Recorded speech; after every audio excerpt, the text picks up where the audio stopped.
Okay, well, That's going to flare you out. it is time to get started. So welcome to negotiations between MCEA and Minidoka County School District. And I guess before we begin formally, let's introduce ourselves.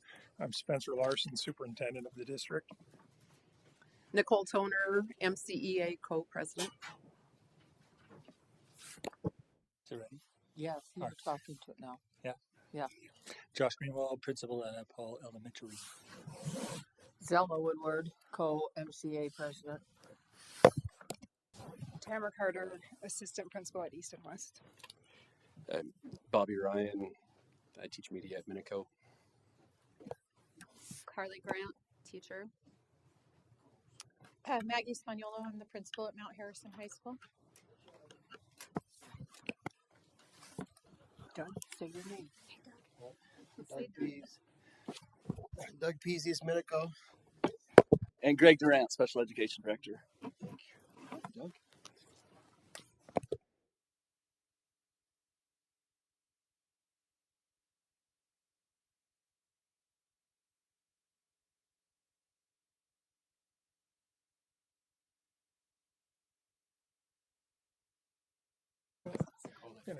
I'm gonna keep forgetting to do that.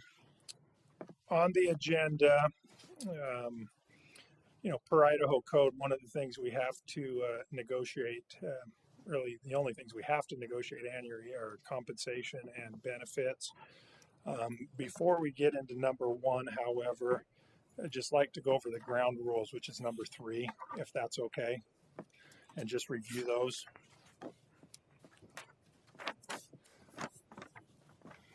All meetings will be held at a mutually agreed upon location, date, and time. An extension of half hour can be granted if both parties agree. All meetings are open to the public. Cell phone etiquette will be observed at all times by both teams and the audience. Cell phones need to be off, silent, or on vibrate. If a call needs to be taken, a member will step outside. Only 10 members will be at the table at a time, 5 from each constituent group. Budget request by MCEA will be given 1 week or 5 work days notice before the next scheduled negotiations meeting. Either team may call a caucus at any time. Both parties must agree to length of caucus. If more time is needed, a request can be made, and both parties must agree to the extended time. Every idea is a good idea. Members will not rush to judgment. They will assume positive intentions and will confirm what they hear before stating disagreement. Focus will be upon the issue, not the person. Standards will be followed by both parties when making any decisions or proposals. Members of the bargaining team will be punctual. Negotiations will start promptly at the predetermined time. If a team does not have their 5 members when negotiations begin, they must appoint a substitute. The substitute must be on the list of bargaining members for that team. Any public release of information will be a joint release. Both parties must approve the release before it is sent out. Negotiation specifics will not be discussed by team members with the members of the other constituent groups. Team members may communicate with their constituent group. Everyone at the table is equal in the process. It is a safe environment with no rank in the room. Members of both teams will sit alternately, so an MCSD member will sit next to an MCEA member. This arrangement will generally happen unless some members are absent. Decisions will be made by consensus, typically using thumbs up for agreement, sideways for live with it, and thumbs down for disagreement. Respect will be given to the person speaking. Only one person speaks at a time. The person speaking will not be interrupted. Outside information sources must be approved by the team. Information by non-table presenters must be approved by the team.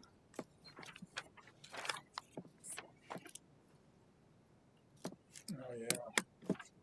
Is everyone okay with the ground rules?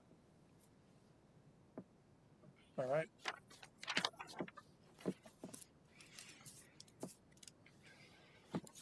Okay, so item number 1.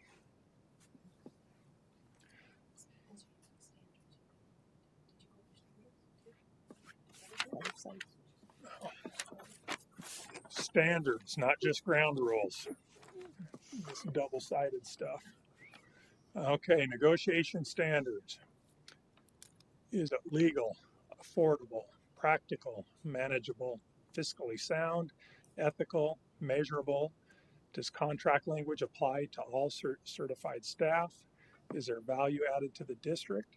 Is it in the best interest of students? And is it equitable? Are we good with the standards? All right.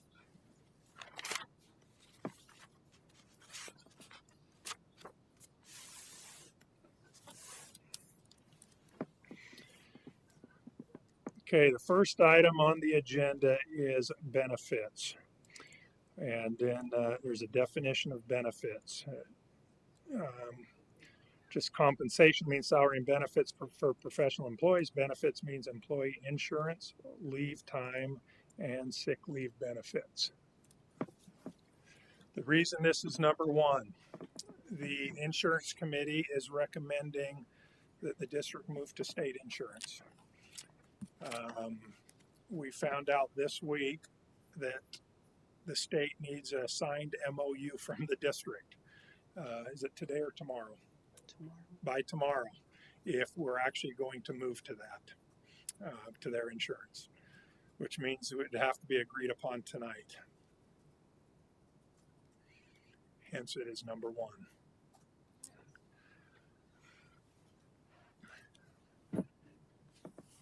Interests around state insurance. I got an interest. We would like to put an option of state insurance. So you're not doing an interest, you're just doing an option. Yep. Okay. No, the interest is the insurance. The option is state insurance. Oh, okay. Oh, there. She clarified for me.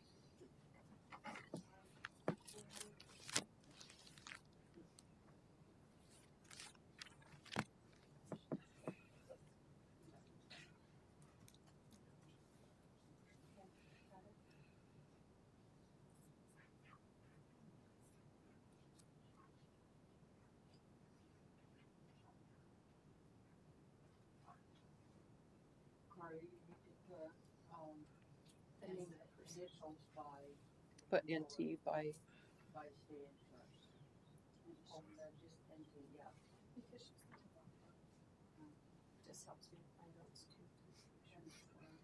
Nope, just write NT next to it.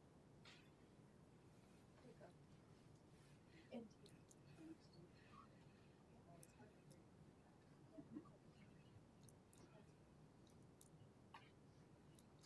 Okay.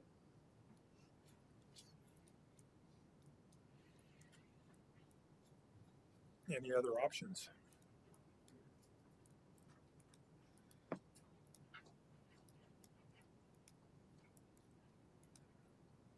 Well, the other option would be the insurance we're currently with. The other option would be the insurance we're currently with, but that is not what was recommended by the insurance committee, who recommended state insurance unanimously. So, So are you making that an option or not? We only would put it in as an option if somebody wanted it. nobody wanted it. Nobody wanted it. Can we have Daryl put up what it would cost us?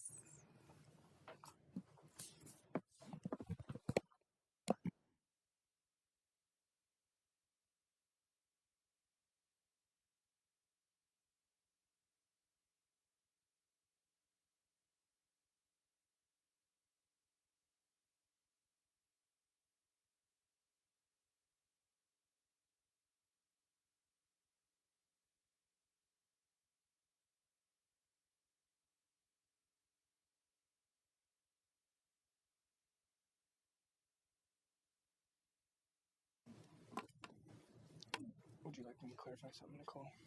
Yes. Yes, what? Or just run through it? Yes.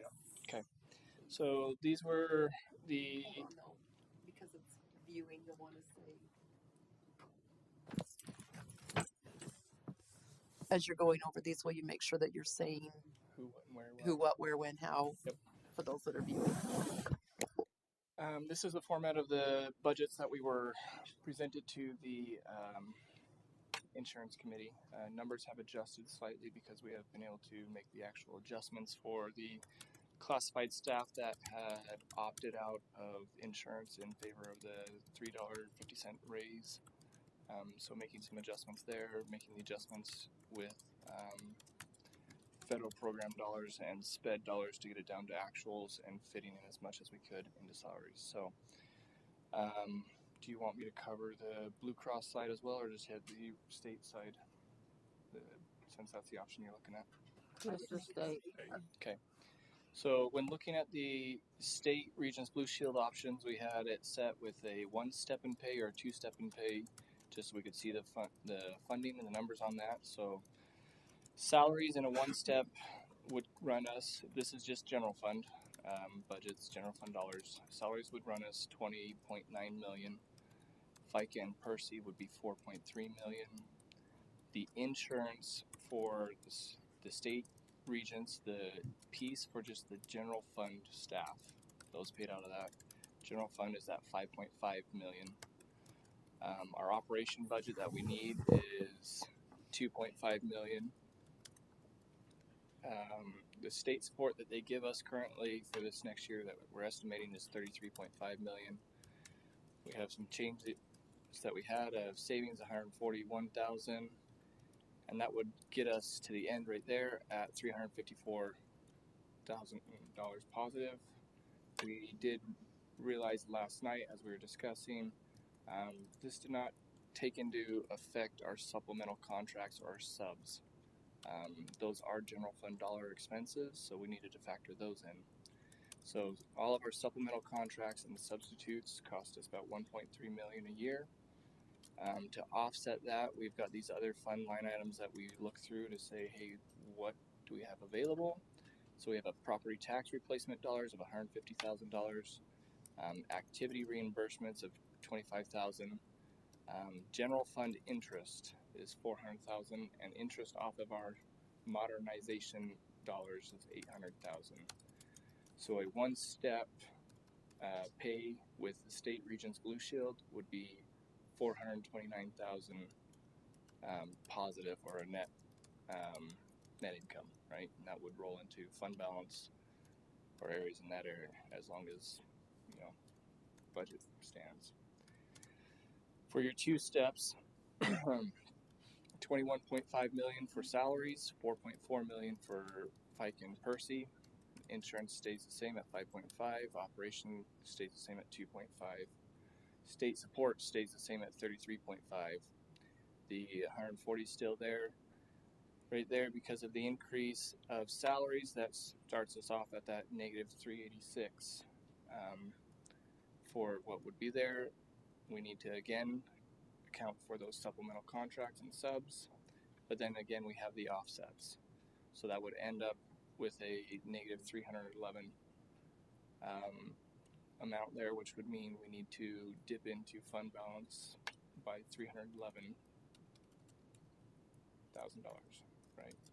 Am I missing anything? The big pieces that we also went into consideration is what would it look like over the next 5 years. So out of these 5 years, Just real quickly, and the reason we're looking at 5 years is because if we were to go into the state insurance, it is a 5-year plan. So we looked at it over the next 5 years. This is taking into consideration and using the assumption of a 2-step, two-step state insurance. This is again carrying that negative across of $386,000, and then taking into effect those supplemental contracts. The piece that we do have changing is our modernization interest. Right now we have $17 million of modernization funds that we currently receive roughly $66,000 of interest a month. We will have those funds as long as they're there, but those funds are meant to be used to do facility updates. So as we do those facility updates, those funds will go away, interest will go down.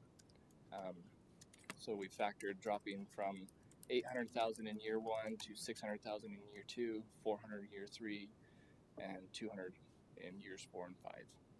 And so your deficit there grows.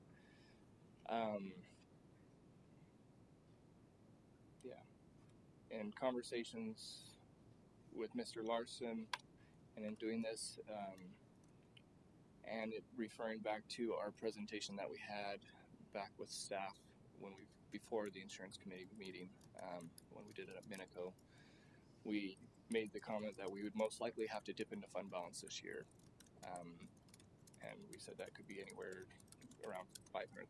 So this is right on par with kind of what we were saying.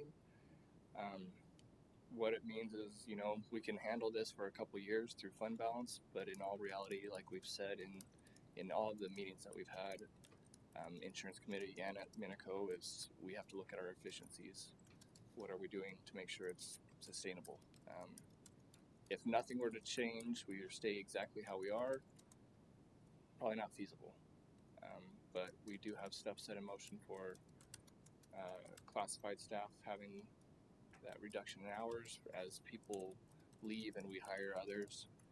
There's that decrease in insurance costs and those areas there, and then it'd just be looking at other areas of the district where we can become more efficient.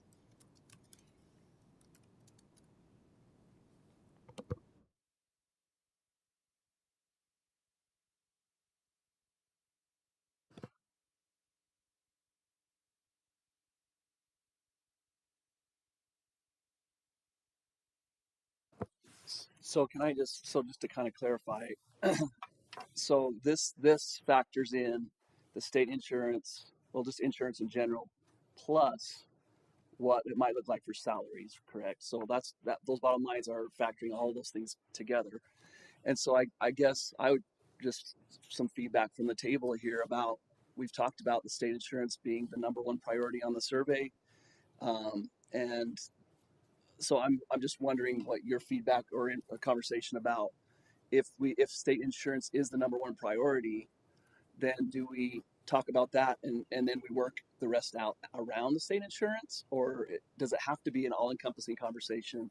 I know they're directly related, right? But is state insurance something that obviously is a big piece of what people want? So I don't know what your thoughts are on that. Can we just talk about that and then work the salaries around whatever decisions made around the insurance? Or I don't know, just a thought.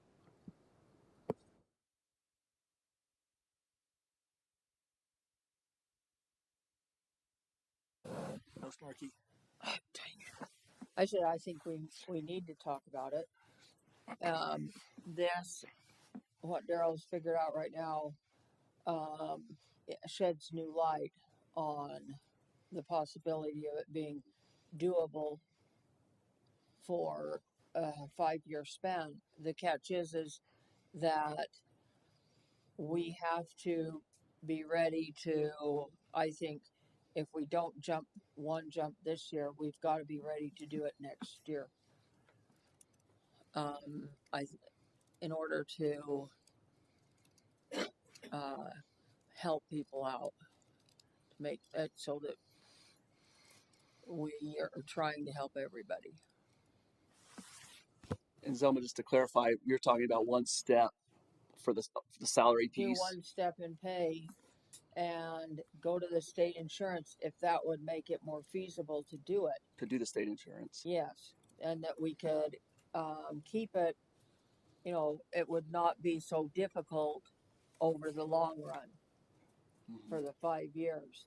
And hopefully, throughout that, we can find more ways of being efficient and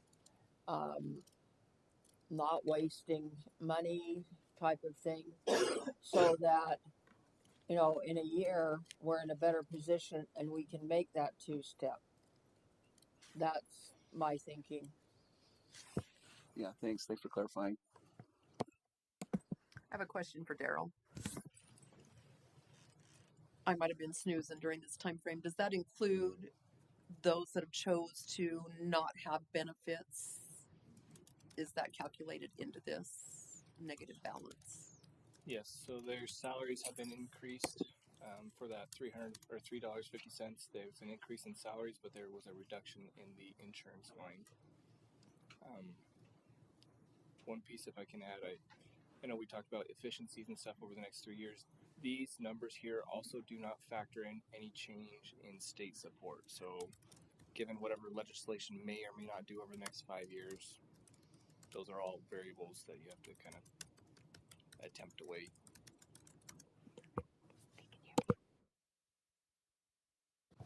And to clarify that, the request this year was for a 15.5% increase in discretionary funding, or 15.49%. We got zero. So there was no increase to discretionary dollars this year.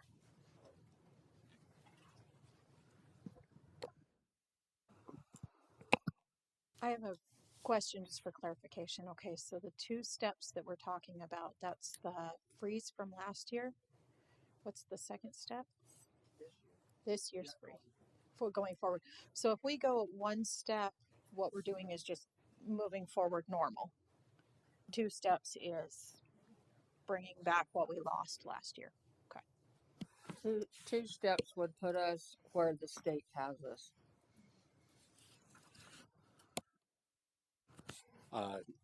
Just a quick question for clarification. So that those 5-year numbers, do they incorporate any type of jump, or is that just the one step each year? What do you mean by jump? So- Well, that's after 2 steps. Right. So we wouldn't be jumping anymore. If we were to, well, I guess what I'm asking is, do we know what the disparity would be if we were to make the jump maybe next year? Is there a huge difference or small difference? When you say jump, are you saying a jump between a 1-step, 2-step in pay, or a 2 state insurance? Like, what do you mean by So, jump? state insurance, but if we were to stay one step this year and then 2 steps next year to be where we're supposed to be, do we know if that's a huge change or? Well, we'd be positive the 354.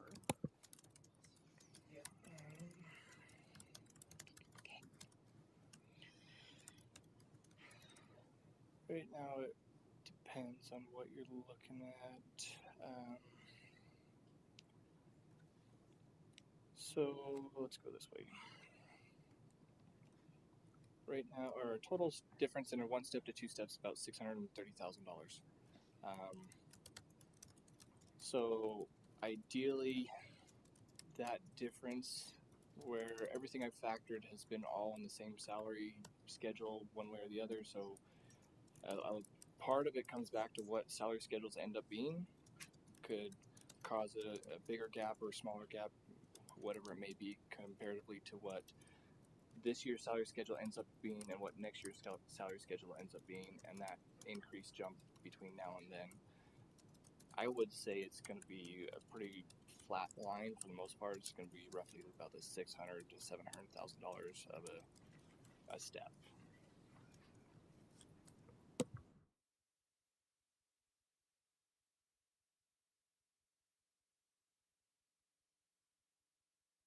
So, I mean, we're looking at things with state insurance. If we all wanted the state insurance, can we approve that? And then it sounds like the next discussion is, do we want to do 1 step or 2 steps, right? So can we vote, I guess, on the insurance part? Or do we have to do it together? I think this goes back to like what Greg was saying. Can we say, okay, we all are in agreement, we want the state insurance, let's do that. And then the next step is figuring out, do we want to do 1 step or 2? Well, right now, that's the only option on the table, right? Is state insurance. Can we put it to a vote?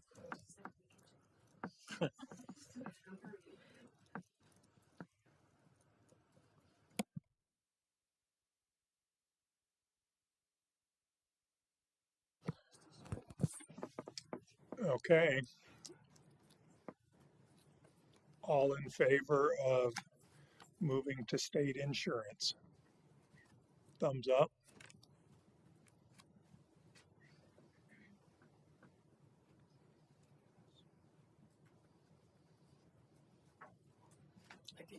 Okay. State insurance passes.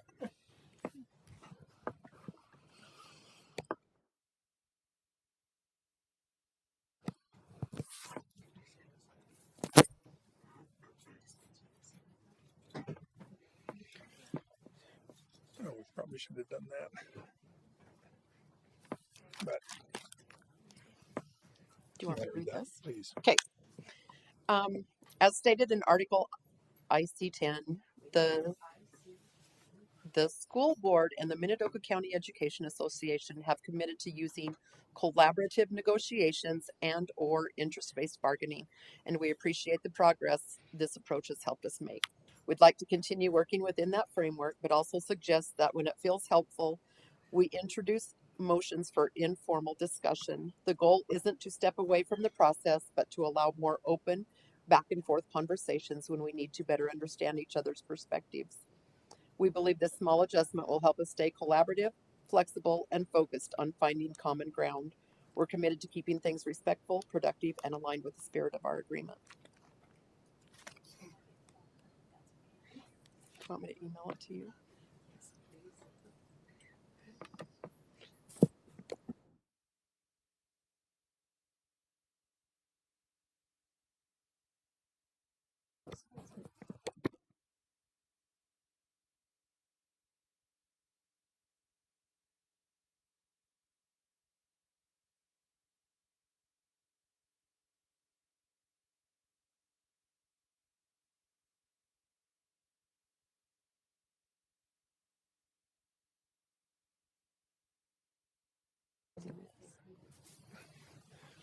Okay. So with what Nicole just read, all in favor of using the collective bargaining?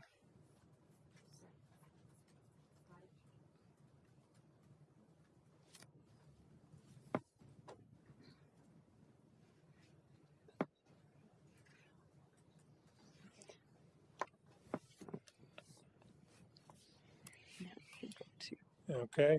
Interest.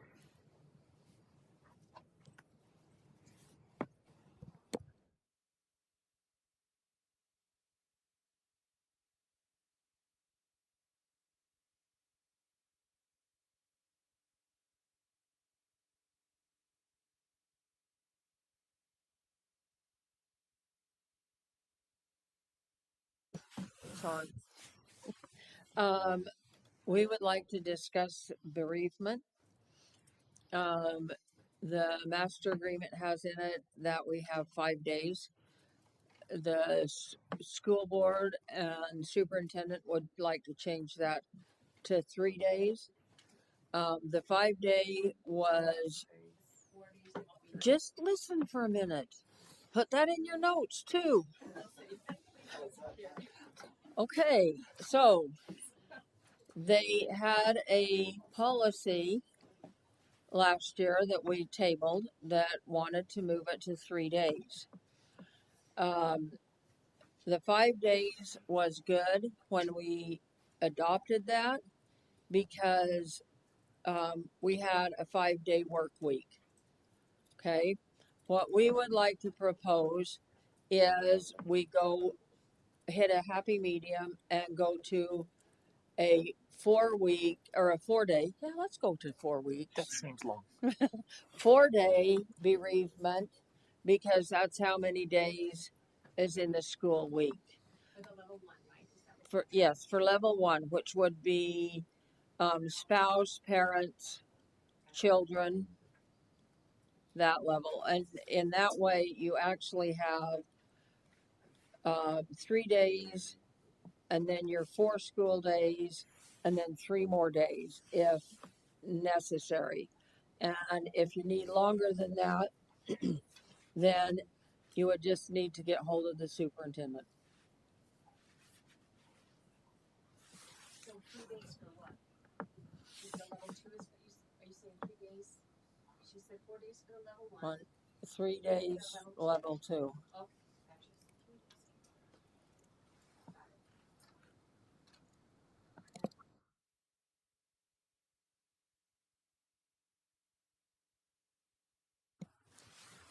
I did bring this up at meetings with other districts around and really didn't get a lot of feedback from any of them. So, thinking that this is something that we could put in policy and it could be in the master agreement and they could agree.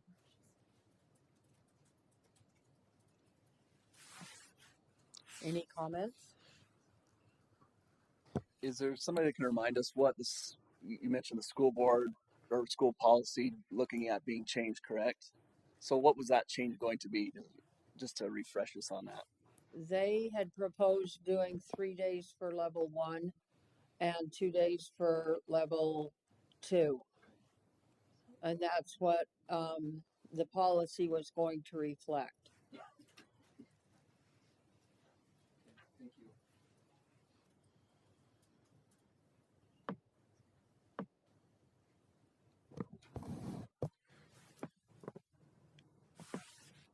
I actually think that's a good change. One thing maybe that I would throw out there, not so much with the numbers, but you had talked about it being in master agreement, and I know this has come up before. I think by throwing policy in master agreement, that hinders the board's responsibility for policy. And so I would suggest not having it in the negotiated agreement, still with the changes that are being thrown out there and discussed. Not having what in the negotiated agreement? The policy. Okay, so is that your interest? Are we doing options? That's your interest, right? Okay, so this is a second, correct? And then Yes. itself. Okay, correct me if I'm wrong, but do we, in the master agreement, there's places where the policy is written there, like in parentheses, to show you the policy that goes along with that. And you want to take those out? So, are you saying, because of what you have, can I talk? Can I talk? Yeah. Since I did. We've never been able to stop you before. I feel like she should push the button. So the way, Sorry. the way I have it now is yes, but I have the policy all written out with the number and everything else. So with the bereavement, like there, it's written out the old way. And if we had changed it in the middle of the year, you guys, because we didn't open negotiations, classified would have gotten less days than the certified. Plus the fact is, I think in that one, the board wanted to also put if you are conducting the service or something like that, you don't have to use your leave anymore. You don't get docked your leave. Because before, if you were a bishop and had to do the thing, you had to take personal leave. And this way, if you conduct it, you don't have to. So we put that in there. But if we had left the policy the same, those in the master agreement would have had to take the personal leave because it was that way in your policy or in your master agreement. Does that make sense? Nicole, I don't think there's an issue with referencing the policy in the agreement. I said Nicole. I was just letting you talk. Thanks, Nicole. Yeah, I don't think there's a problem referencing the policy just so employees know where to look. I don't think that's an issue. So what you're saying, Perry, is we want the master agreement to be worded the same as the policy. Yeah. So if the board wants to change a policy, if the board changes a policy and it's worded differently in your master agreement, you follow your master agreement. You don't follow the policy that the board has changed. So if it doesn't match, that's where the problem is.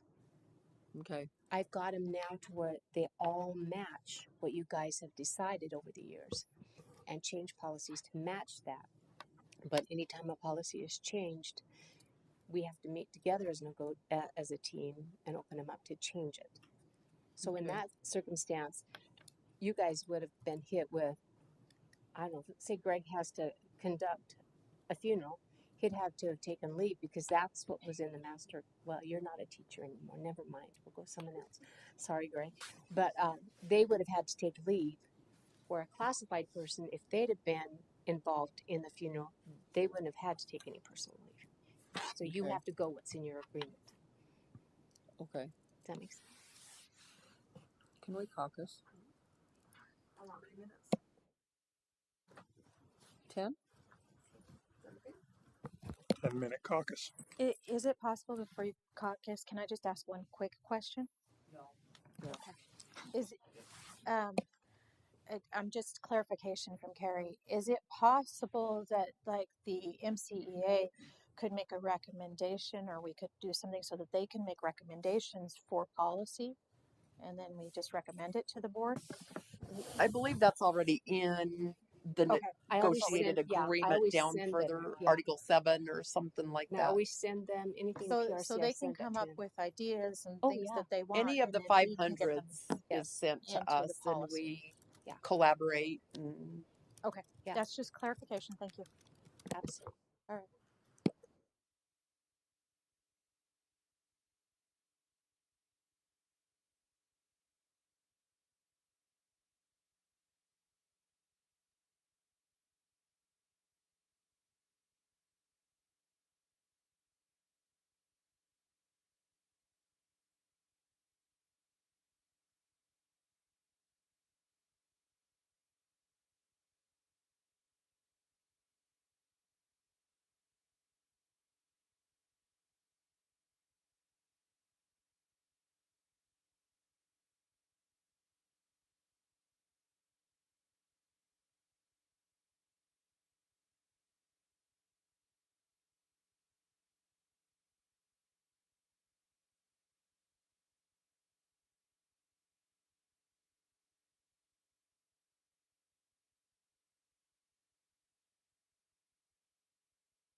Okay.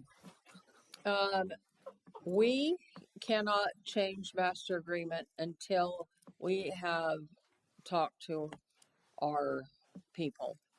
Okay. So what we would like to propose is that we wait on this, table it until, and have it done and ready by the 1st of September so that we have time to contact our people and see what they want to do.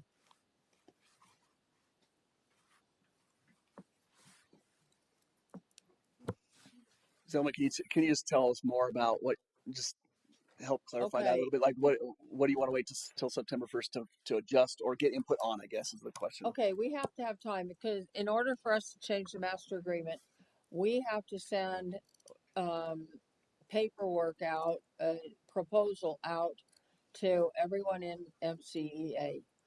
And we need to get a response back from them, a yay or a nay. And where it's so close to the end of the year, we could meet at some point after we get that information. But once people leave school, some of them never check their school email. Anyway, and then we can tally it up and see what our members want to do. Does that mean we're going to be doing this all summer? No. I'm not going to say what I just thought, but no. Quick question for clarification. If I understand you right, you're wanting to table the part that Mr. Larson said about not putting policy in the master agreement. Yeah. Yeah. Does that also mean we want to table the stuff about bereavement, or do we want to continue talking about that? Well, I think that we would have to table the whole thing. Okay.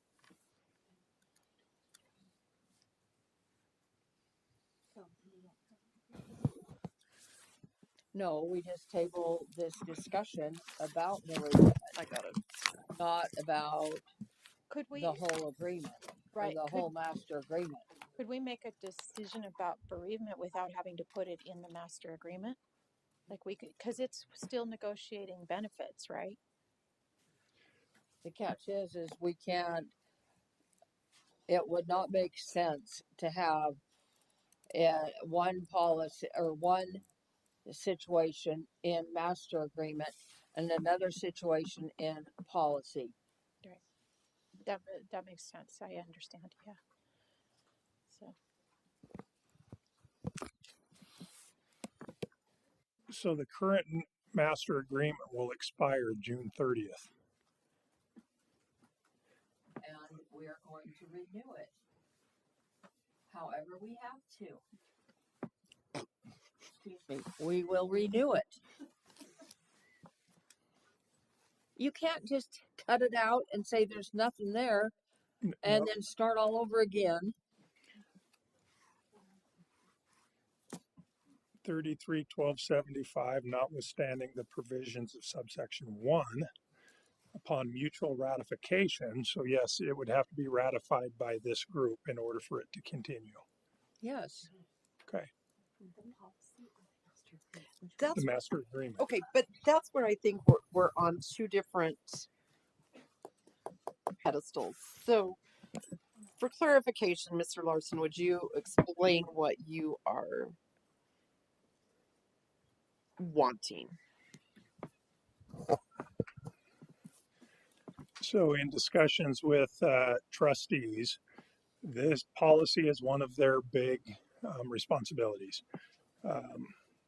And when policy is outlined in the master agreement, that of course trumps other things. So even if they wanted to make changes, they wouldn't be able to if it were in the master agreement.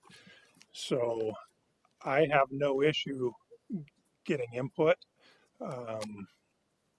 In fact, I meet with MCEA presidents monthly. They can have input on policy.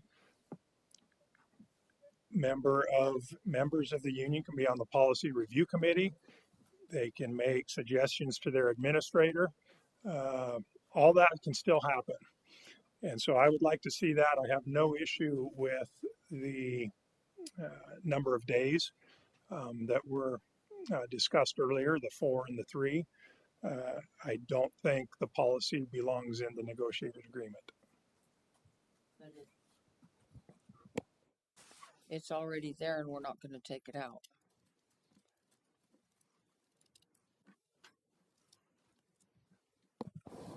It would only stay if it's agreed upon. Well, Otherwise, it expires. that part.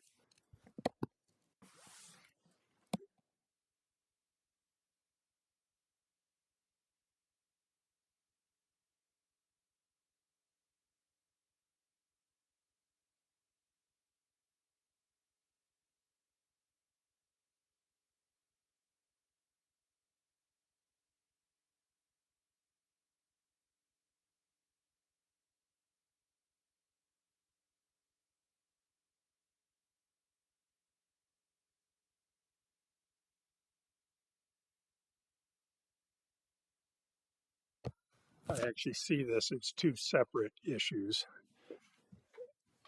Benefits mean employee insurance, leave time, and sick leave benefits. And so the number of days and the benefit, okay, that's the benefit. Now we have the issue of policy being in the negotiated agreement or not. So only this policy, or are you talking all policy? All policy. I think just to refer, I think in the master agreement, if I'm reading it right, on page 19, at the end of the policies, it does say all policies listed in the master agreement are only for the 2024-2025 school year. Is that what you're talking about, Mr. Larson? Is that statement in there that says at the end of this school year, those policies are no longer in effect? Correct. In the negotiated agreement, correct? So the way I hear that is you don't have to take it out. It's just expired at the end of the school year. So it won't exist anyway. If that makes sense. Nothing in the agreement will exist.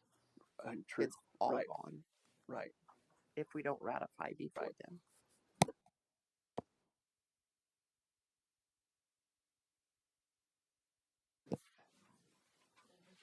I have another question. This is just just a clarification again. Policy. So if leave is a negotiated thing because it's a benefit, and then we put it in policy, does that make it so that we can't negotiate it? Like I'm not 100% sure. No, because by law, it gets negotiated every year. Yeah, so I'm not clear on that one.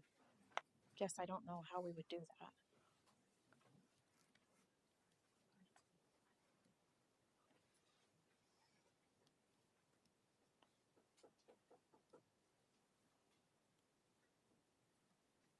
Maybe can I just back up a little bit and just get more input from the MCEA about the hesitation or the conflict that you see with policy? I know this is something we talk about every year, but like what is the underlying concern or experience that makes it so that's something that we have to talk about all the time? Like I just like more input on the difference between policy and the negotiated agreement from your perspective. So this is our Bible. This is what we have worked 50 some years for. And by taking that out, we have lost everything that us as teachers have fought for years. We now have nothing in our agreement anymore. Okay, I understand that. I just wonder. So, I think the back and forth about this every year. I'll just tell you my perspective on it, or my underlying assumption is that I understand you're protecting the rights that are negotiated. I totally get that, but also our school board is in charge of the policy, like Mr. Larson said, and I don't know when they make a policy. I feel like it has input from all parties. And those things aren't just changed without input from our staff and our patrons. And so I guess I'm just having a hard time with the fact that if the school board makes a policy that has input from all parties, why it has to be included. I don't feel like you're losing it out of the negotiated agreement, even though it's not in print anymore or it's not included. But the policy is agreed upon by our school board, given input from all these parties. So I guess I guess I just don't understand that. So exactly who, for clarification, are you talking all give input? Because at our PRC meeting the other day, there was 4 of us. That's not input from everybody. So when we did the policy review, there was only about 4 of us in there that gave any information about those policies or changes, or so I think it could be very easily one-sided if not everybody is able to attend those policy review. Is there always somebody from the union? Not always. Do you attend? But you attend those? I try to attend, but I also have IEA obligations on the same night that they hold PRC. So there's a catch-22 on getting somebody there that will review the policies. But they're always open to come. Is anyone open to come to those? Absolutely. I mean, I hear you. Like that's a fail. I don't failure's not the right word because we can't force people to come. But my understanding is that the MCA meets with the superintendent. Did you say monthly? And so in those meetings, are you able to communicate policy needs or conversations with Mr. Larson, who is acting on behalf of the board? Yes, that is something that we have discussed and can discuss. In fact, right now, I mean, with the 500 series, that we've said multiple readings before we make any changes. Now, sometimes a policy changes with just a cross reference or just very limited wording. And so we're able to discuss, say, are you good with this change? Does it need to go through 3 readings? Are we good with 1? And, they'll let me know. Some have been pushed through on 1 reading. The group that's on the board agenda now, I think we're on our 2nd or 3rd reading. Just so there's no surprise.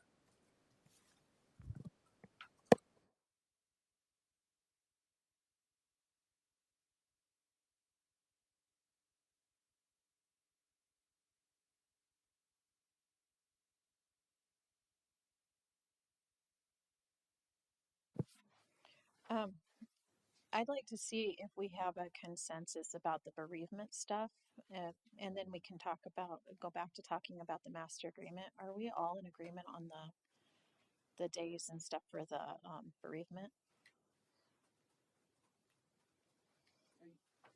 Are you calling for a vote? Yeah, I'm proposing that we vote. I'm good with the bereavement. So the days are okay. Days are okay. So now it's a discussion about where does that information go? Now basically it's the discussion of whether or not to take it out of the master agreement. And I am not willing to take it out of the master agreement. I'm willing to change the master agreement, but I'm not willing to take it out.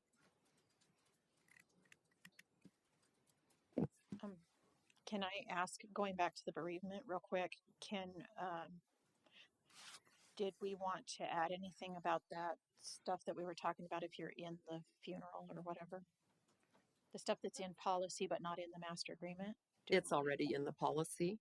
Yeah, my understanding though is if it's in the policy but not the master agreement, then it only applies to classified and not certified. Right. So do we need to add that to what we're talking about here? Should we put it on our board and in our notes? By negotiating, No, because we can't negotiate classified. Right. We're negotiating for certified. Right now, classified gets it because it's in policy. Certified does not because it's not in the master agreement. So do you want to add that to certified? Is that something that certified should be able to have too? Does that make sense? That's what we want, but Yeah, we're that's not what I'm willing to asking. take it out of the master agreement. No, I'm not asking about Yeah. that. I just wanted to know if we wanted to add it to this so it's in our notes that that's also what we want. And do we have to vote on that since I'm proposing it after we've already voted? So we need to add it as a proposal and then vote on adding that part. Is it something that we like? Can we have that written down? Yeah, that's the rest. Are they talking about what the board was Sorry. Are you though? 4 days.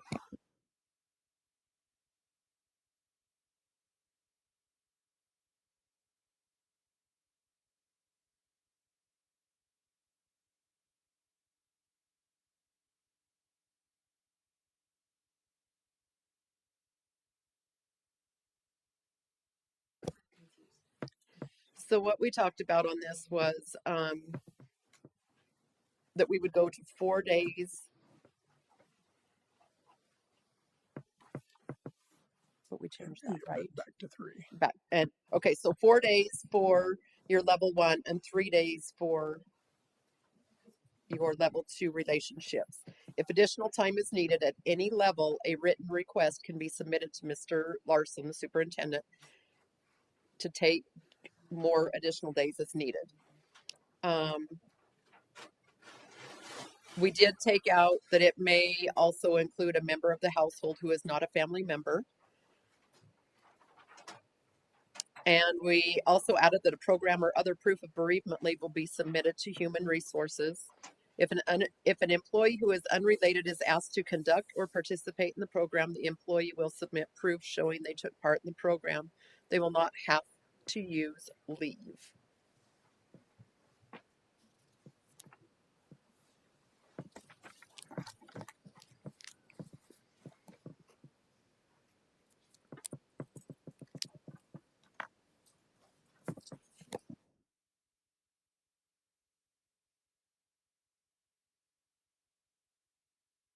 reading a few months ago, and then we realized, okay, we can't do that. It's in the master agreement. So that is how it was presented to the board for the first reading. So I guess I'm confused as to what you want me to put on here. Are you agreeing to all of that wording also? Is that what you want? I'm confused, and I apologize. We're in agreement with the wording. Okay. Yes, can you guys do your thumbs so I know? Okay. We are not in agreement to removing it from the master agreement. Okay. Two wording.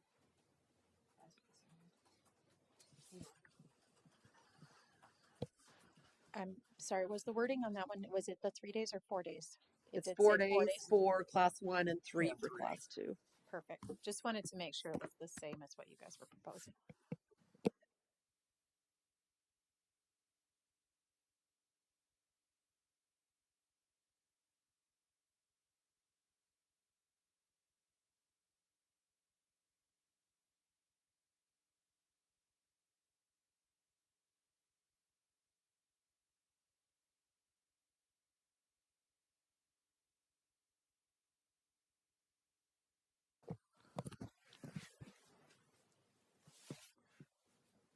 Well, so we have a couple of options, or not putting it in the master agreement and tabling it.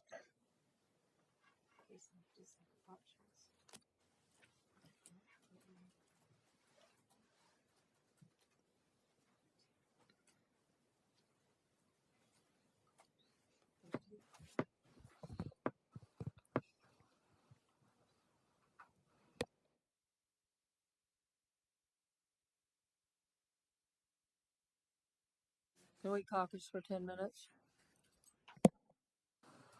Everyone in favor of a caucus?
testing. Is that better?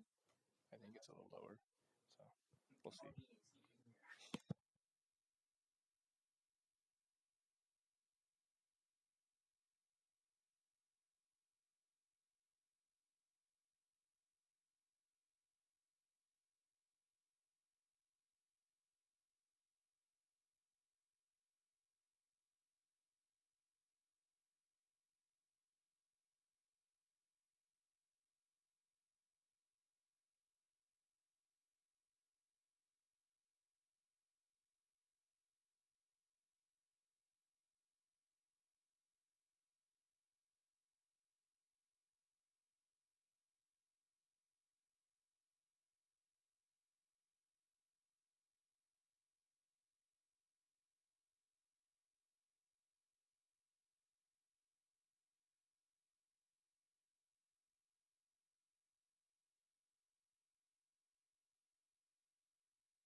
All right. So, yeah, as a result of our talk, we just wanted to reiterate that having this policy written out in the master agreement is really important to us because it's a long-standing agreement.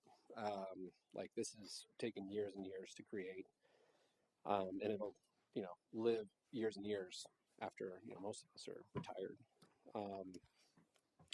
But it also affords us those protections in case by some chance there's leadership that doesn't want to work with us. So we'd like to keep it there, and just be in the process. We're totally cool with reviewing and updating, but not omitting, if that makes sense. And it's representative government at work. We just want to be a part of that process and make sure that is included to where everything that we've worked for is there. And as I said, we can update, review, whatever we need to, as long as it stays there. So I'd like to make an option that, I'm going to make an option that maybe we don't add any new subjects in policy to the master agreement. However, everything that's in there stays, but open to review and update. We just, like I said, we want to protect that down the road, whether we need to revisit it or be part of the process.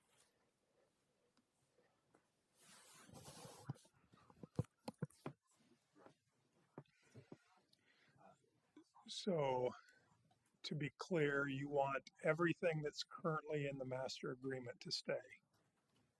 Did you say that? I mean, Just not add to any of the master. Oh. Nicole's saying no. Stop. Okay. I'm going to reword this. okay. We want the changes that we have talked about so far to go into the master agreement, but we would like to ask that those policies that are in there, except for the ones that are changing, be left alone and remain in there, like they're grandfathered in. All of them? Yes. Yes.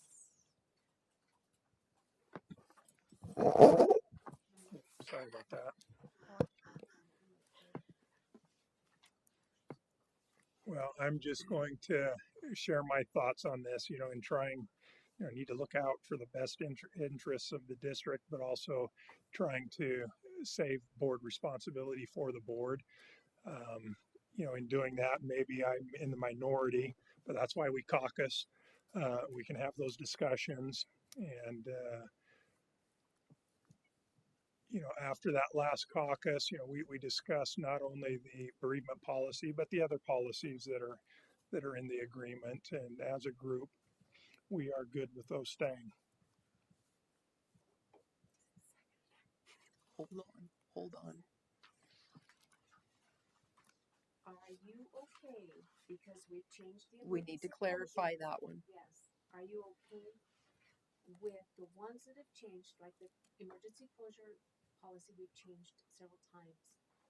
That one needs changed up. So the policies that we have reviewed in our monthly meetings, we are okay with changing, correct? Yes. Into the master there. Can you tell me which ones those are then so I can mark them? I know emergency closure changed. Yes. Okay. Professional development has not. No. Personal leave is not. Sick leave has not. Sick leave bank has changed. Yes. A little bit. That one changed. Okay. Just as a clarification, the wording in those policies in the master agreement, that's the only thing that is changing. Just the wording. Okay. Those policies that are in the master agreement are not being taken out. No. Correct. Okay. That's what I'm asking. Are you guys okay? can we have a meeting and go through those and not do it right here, right now? That's up to you guys. I'm all right with that. Okay, so do we have to vote or do anything or what? Probably. Probably? Oh, dang. Okay. We do. Okay, can I do clarification just to say that you only want Put your mic on. you only want the policies that have had changes in them within the last year, correct? Everything else that has not changed, you're okay Yes. with it? Okay, that's what I needed to know. Thank you. We're gonna change the bereavement one to something else, right? Like the 4-day, 3-day. Yes. thing? Yes. Okay, so I make a motion. Can I do that? Well, we're gonna write it up there. Oh, Are you gonna make?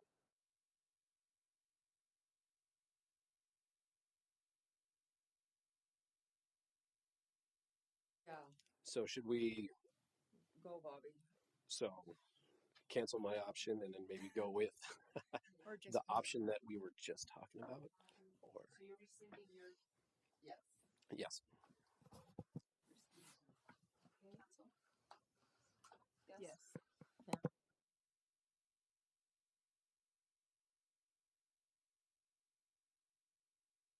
Far to go into the master agreement, but would like to update those.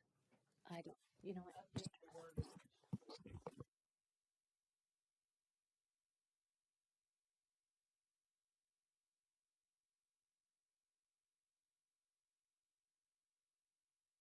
Yes, on that second one, we would update the wording in the master agreement. So that's okay.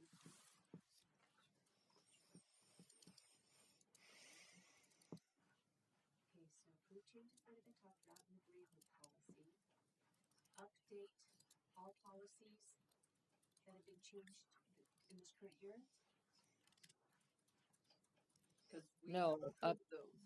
yeah, but just update the wording. Right. Yeah. Yeah. Just a minute. Okay. Approve current year. And so yeah, just the approved. Okay. So approve changes that have been talked about. Update all policies that have changes in this current year. Correct. Am I right? Yes. And change that bereavement one Yeah. to match what we talked about earlier. Even though the policy has not been updated yet, but it will be. Yes. And then you want me to send those. No. No, we want to have a meeting.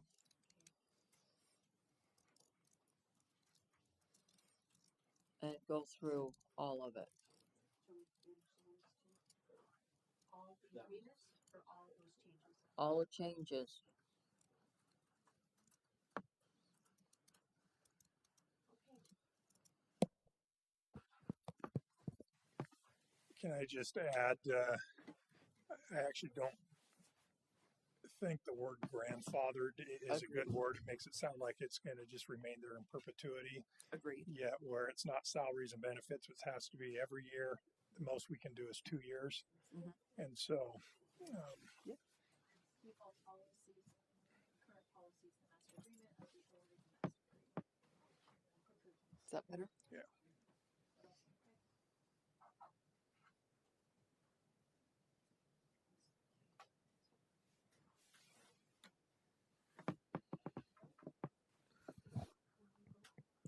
Ready for vote?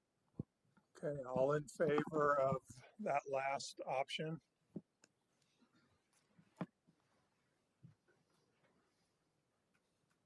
Okay, it passes.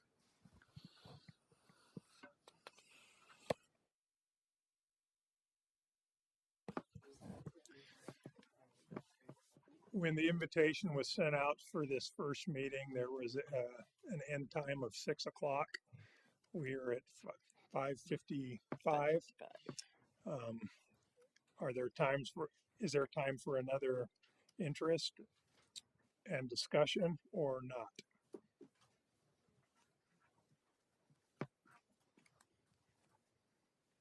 Do you have anything? How late can you stay? Not how late do you want to stay, how late can you stay? I can stay later. I can stay later. I'll be fine. Do your thumbs, please. Oh. See, you want to stay there, and you need to put a time frame. I can stay an hour. Okay, so let's stay till 7. Wait a minute. Is everybody's thumbs up? Okay. Awesome.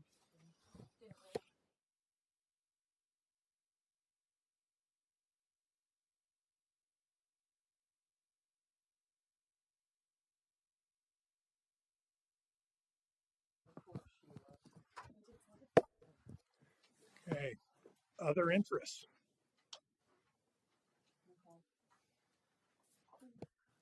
I'd like to, it's not an interest, but I did want to make a comment that we had in the admin caucus was about the policies and policy changes. Is there a way that we can better communicate that to everyone when those changes are happening so that everyone can have the input? And that's the desire of the board, if that's my understanding. Well, I guess there's always room for improvement in communication. And if it's something, if a policy comes up and it's something that we're going to have discussion on in the PRC, prior to that, I mean, we can send that out district wide if that would help. So everybody has the opportunity to review the policy and offer suggestions if they would like. So you want me to send the invite out to district-wide to all staff? What are your thoughts on that? Would that meet that need that you were talking about, Nicole? I think so. Okay. Yes, I think that would be great. But also, all of the draft policies are on policy thing under drafts. You can comment on your policies there Yes. on the website. Unless you're like me and have to print them off and highlight them and then come see Carrie.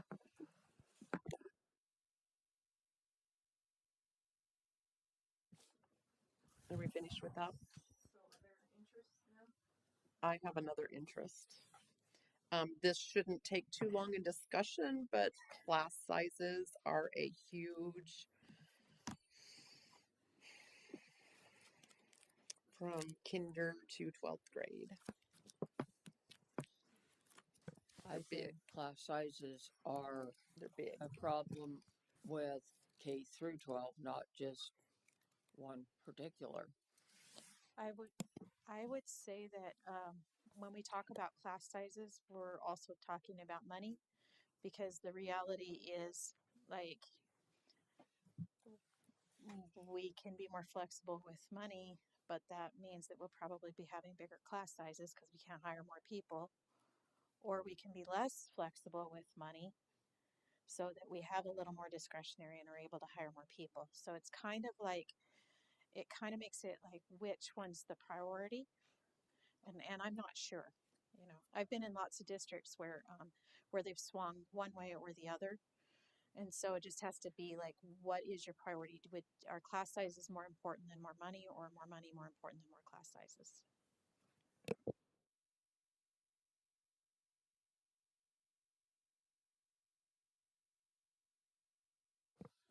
And I think really instead of more money, it's just how we utilize the money we have. How are we looking? Like, I know there's a formula that we have to do. How are we looking at comparable to that formula? Are we right where we should be? Are we over? Are we? So in I guess our general fund salary-based apportionment, we are right on our number that the state allocates funds for. Now, with that being said, we have more staff than that, and like teachers will have paid out of federal dollars.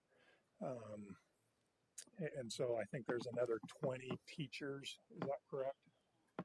20 teachers out of that fund, or those funds. And then where we're really over is our classified staff. I think we are allocated for, I don't know, roughly 75 classified staff district-wide, and we have 148, 41, 51. All out of discretion includes special. Yeah. Yes, please.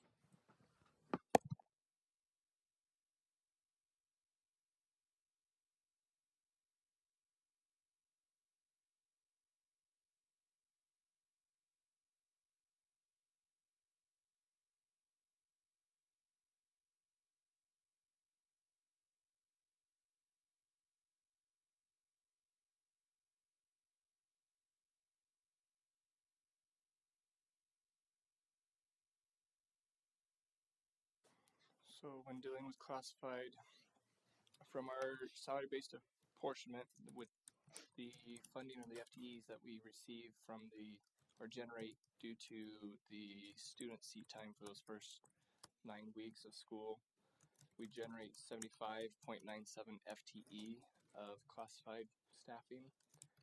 We have 28.12 classified staffing coming from other funding sources. So this is your SPED dollars, federal dollars, those areas. For our overall allocation of 151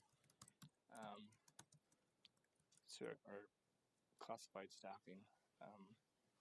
So what we do have going on here is a lot of the admin notices when they receive their staffing list of they generate so many classified, but those also have to go towards funding the others. So you'll notice there's some negatives coming through of district allocation of what was taken to then offset as much as it could in those departments that really don't generate anything because they don't have direct student contact.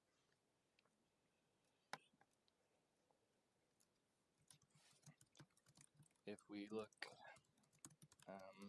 right here, I've got the variances between our salary-based apportionment income that we receive from the state for admin, certified non-admin, classified, for salaries and for benefits, and then the discrepancies or the variance between how far that goes. So for an admin, we receive 1.2 million, we're $300,000 over that.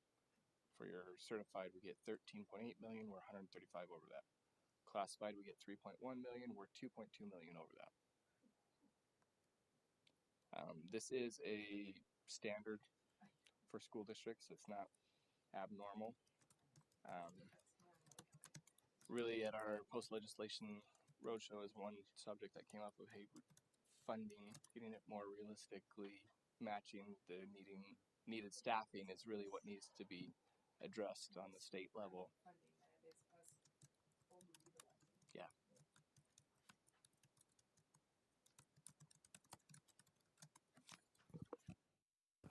I have a question, Nicole. So, like, I want to be on the record that I am also pro smaller class sizes. So I don't know what you're asking. So, can you?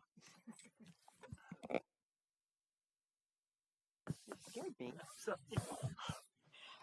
It was just brought up as an interest from several of our teachers.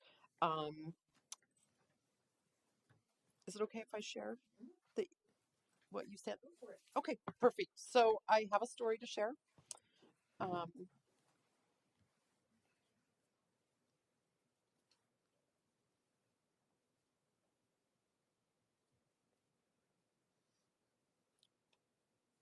I do. Oh, that's way long ago.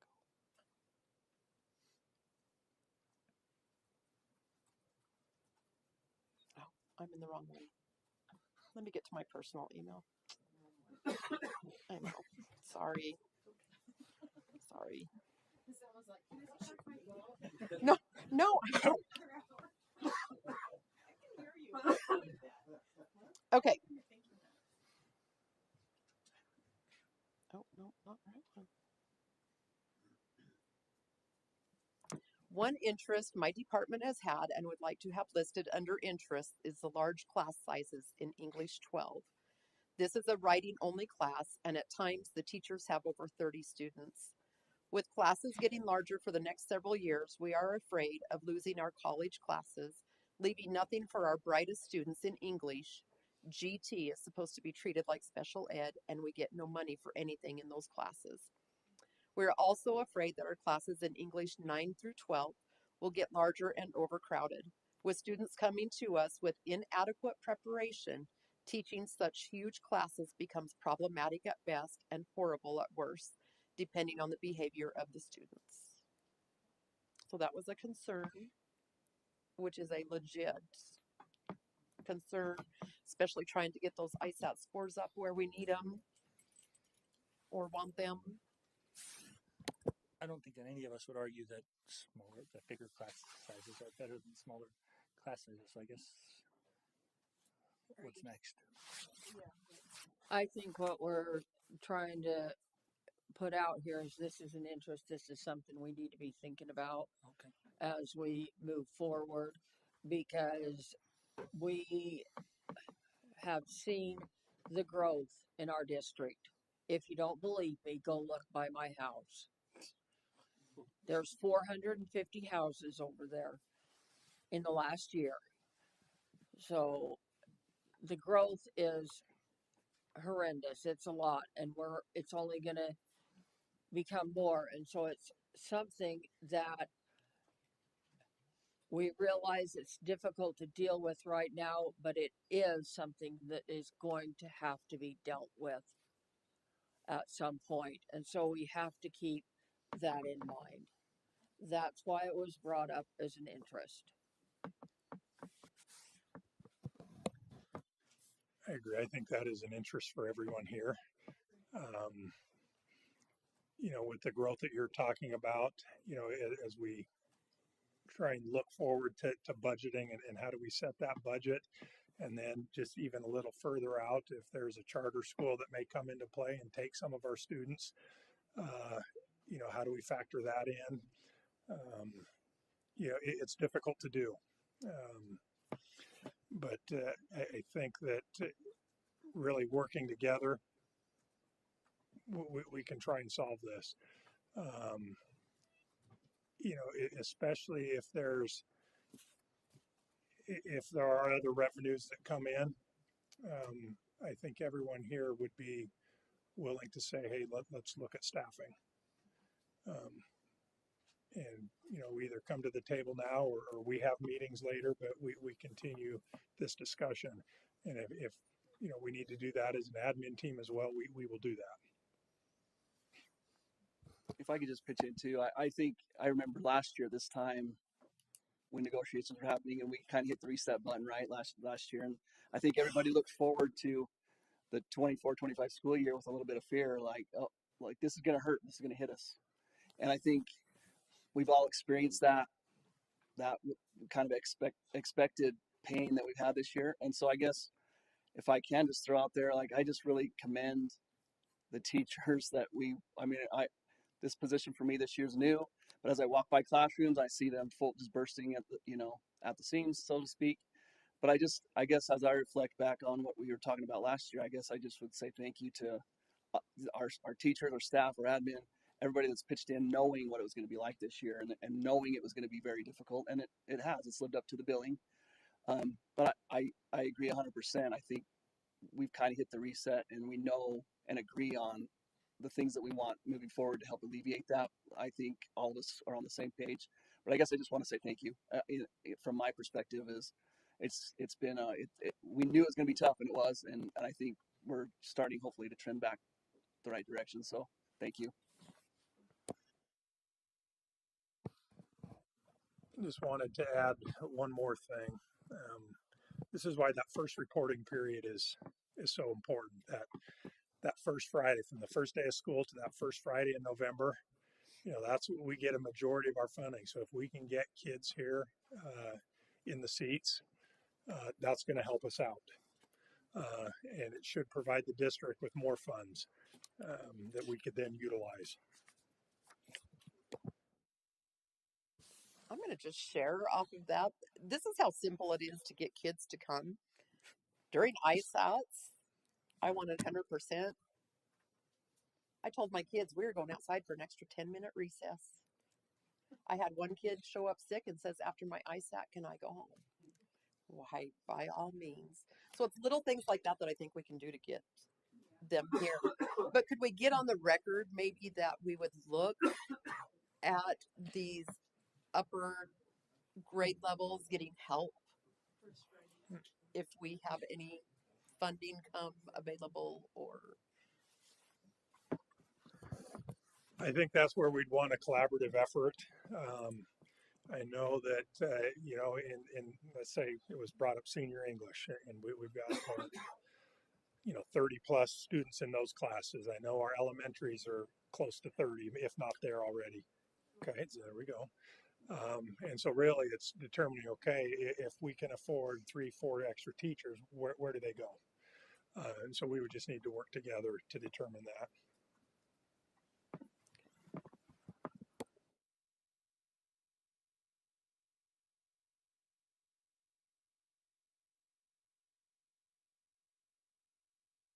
Well, but I think that goes, I mean, as I assume the next thing is we're talking about, are we moving 1 step or 2 steps? So that is something that you have to keep in mind. If we're going to really like expend ourselves a lot because people are wanting 1 or 2 step, that does affect our ability to hire more staff.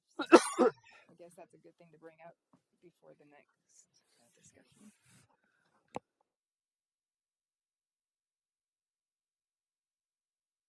Doug, it's your turn. Speak. All right. So we discussed loyalty bonus, and I talked with some teacher friends, and they were really appreciative this year to get that email saying yes, loyalty bonus will be there, and so that's a great thing for our teachers because it helps them stay with us in the district. It helps them feel valued. Looking at the language of the uh, loyalty bonus box, it says loyalty bonus certified years of service, and then it just gives the amount of years they get. And we like to see that still continue. And I know it also says loyalty bonus is not guaranteed if funds aren't there. So I guess the concern was brought up about where the money's going, because some classified staff got loyalty bonus money as well, and that was a concern. If we're looking to help out certified teacher staff with the loyalty bonus, we got to keep the money that way for the certified years of service. So can we speak to that of what? So I just want to be clear. So if there are funds available, use that loyalty bonuses for certificated staff and not for classified staff. That's how it's That's written. how it was created. Yeah, that's how it's written worded in the master agreement. loyalty bonus certified years of service.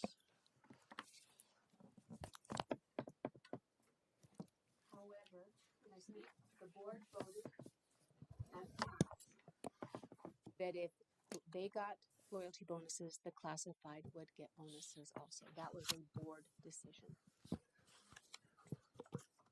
And I guess I would take this, if it's in the master agreement, that is for certificated staff. I mean, that's who you're negotiating for, correct? Yes. But that would not stop the district from doing something else. I mean, yes, we have to do that, but we can also do this. And yes, that was my understanding as to why classified staff were And paid out as well. The retired rehires too, right? Yes. They also got it this year. Yes. Okay. Well, they're also certificated staff. Right. Yeah. Yes. So with that comment, rehired or retired come back. So some people were concerned, well, they should start from, oh, they got rehired, so now it's year one, not, oh, you worked 15, 20 years, retired, come back. Do you automatically go, oh, you worked 20 years, so now this is 21, 22 years. Should they start over from scratch? This was the very discussion that was held at the district office. Um, honestly, I probably could have argued either side of that. And just taking the language again, loyalty bonus or certificated years of service. It doesn't say continuous. It just says years of service. So if they had 25 years of service, 30 years of service, retired and came back, well, now they're still at 31 years of service. So, if there are funds available and we want to look at language there, I think we can do that. Again, this is something I don't know as I would want in the negotiated agreement personally, but that's why we're here. But if there are funds available and we can make that work, I think it's something that's good for our veteran staff. So then why do you not want it in the negotiated agreement? Because it's a hit and miss. If it's there, people seem to take it. Well, it's in the negotiated agreement, even with that wording. Even with that wording. Okay, one thing that it says here is the loyalty bonus is not guaranteed. If funds are available, notice will be sent out approximately March 1st. This year we didn't know. It was late. It's March 15th. I apologize. We knew later. But I'm just throwing this out there. Don't kill me. I know that we've got teachers that have been here for a very, very, very long time, and I am not one of them. I haven't been here as long as some of the master teachers in this district. I'm just wondering, correct me if I'm wrong, and I would like to ask Marin to help me out with this. When this was begun, the loyalty bonuses, wasn't it created because our salary schedule, you went down this way so far and you went over this way so far, and then you were stuck? And the loyalty bonus was created to help those people that were stuck and not getting an increase in pay because of where they were, not getting and the gap between first years and last year's was going like this. Am I correct? Yes. Yes. Okay. Because we had a slew of people who, when the state changed how they did things, we had a slew of people who were not part of that. And I was one of those people. Most of my friends were those people. And so that the loyalty bonus was created for people who were grandfathered because our salary was never going to go anywhere. Now at least we have aid that can be used to help also. But I'll be honest, that money's not that great.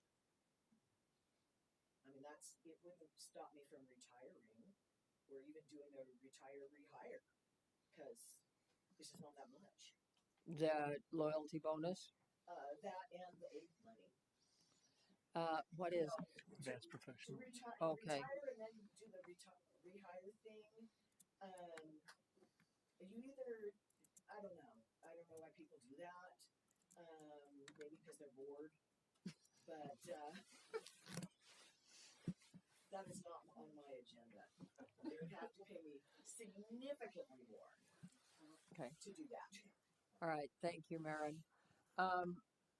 Do we have any idea of how many people are in that category in our district currently that would be getting the top dollar there?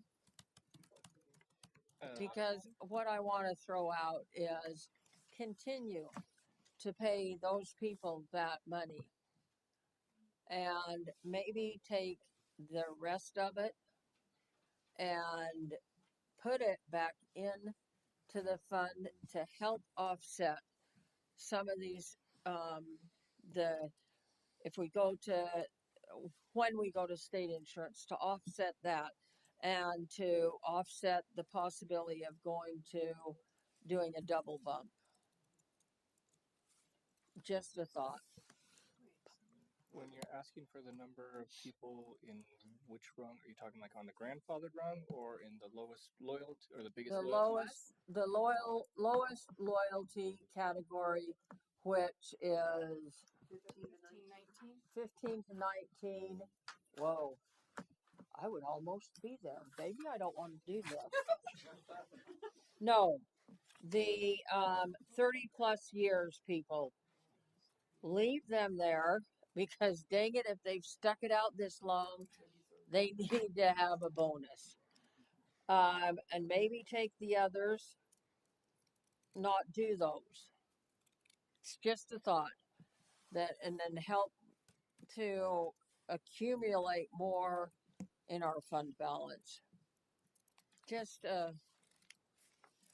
sorry, off the top of my head thought. Including or discluding retire rehires? No, include them. Include 'em? Any Okay, you have 25 in the 30 plus. 25 25. Out of 500. 25 out of approximately 500. Out of your 500 staff? Yeah. Saying, yeah, your staffing is roughly about that. Your 25 by your 1750 is $43,750. and we paid out how much this year?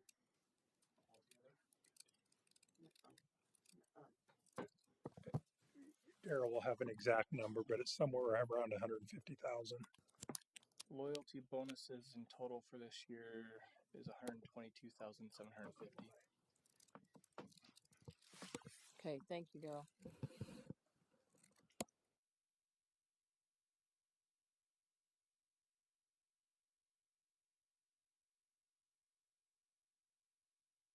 Any thoughts? Yay, nay, yes, no?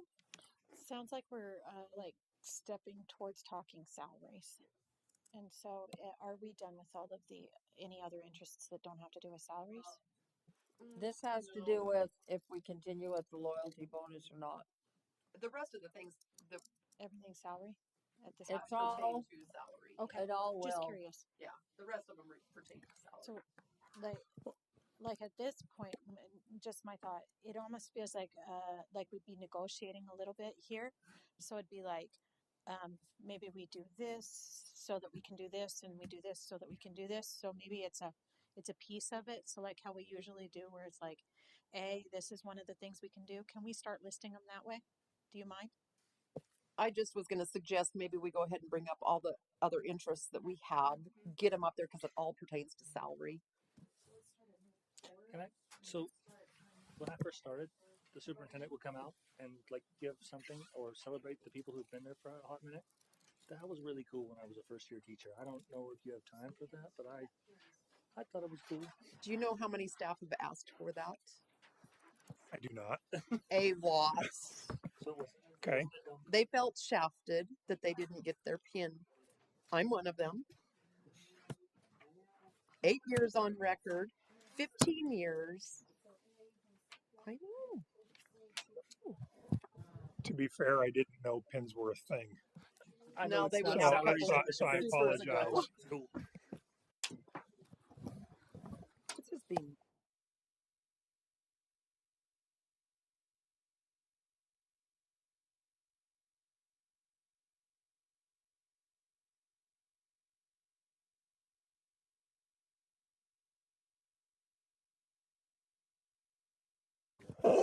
So I had Doug Pease said keep loyalty bonuses.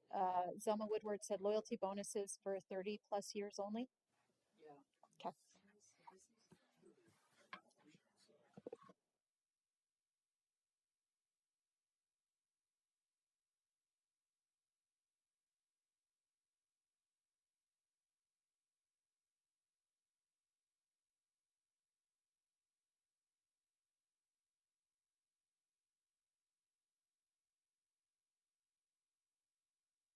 Yeah, one more interest that did come up from some of the staff at Minico was leadership stipends. Whether or not we can maybe think about incorporating those in the future, and just for odd, positions that still need covered.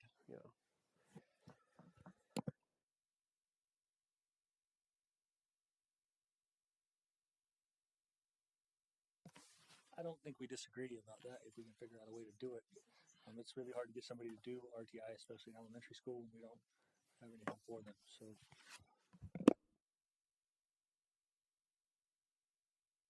Well, again, this would be something that we work towards getting back to as far as seeing how far the money goes.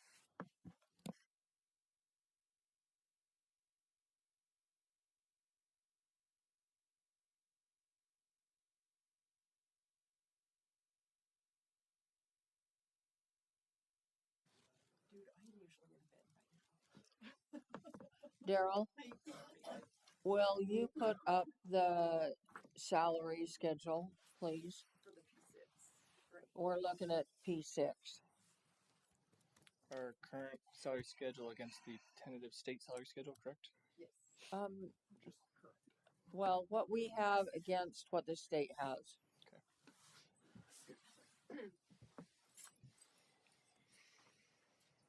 Oh, they took a. Okay, what this interest is taking out our P6 because, okay,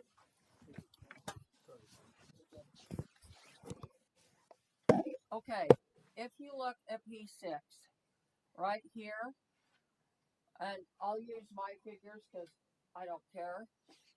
I'm sitting at P6, $60,800. If we drop P6 and everybody goes back to P5, you actually are making more money.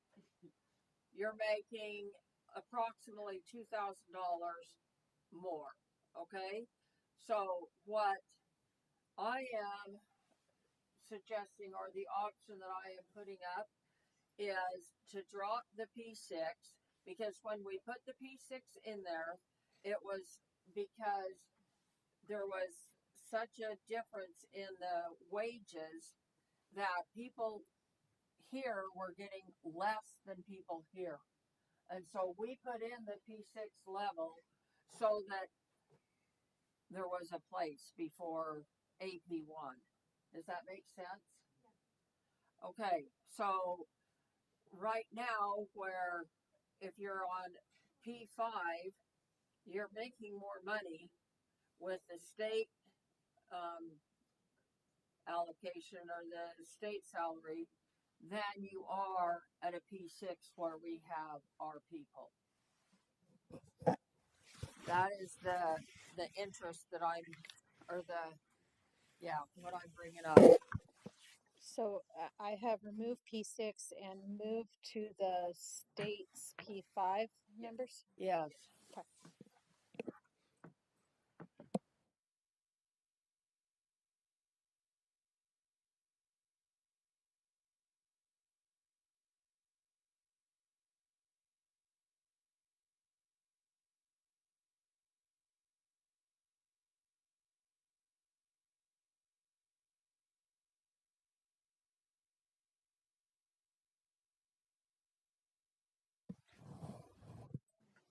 So in this discussion, it brings us to salary, which we have been looking at losing Minidoka County's salary schedule and going to the state schedule, which gives us a higher, but it does away with just that one cell. You will still be classified a P5, but you will still move into the AP position if you qualify. And just to clarify, right? Everybody that's a P6 actually is allocated through the state as a P5, right? So it would just be across the board the same as the state, no surprises. And, all right. Are you wanting are we just talking about the P6 to P5, or are you wanting the whole salary schedule to be the same as the state?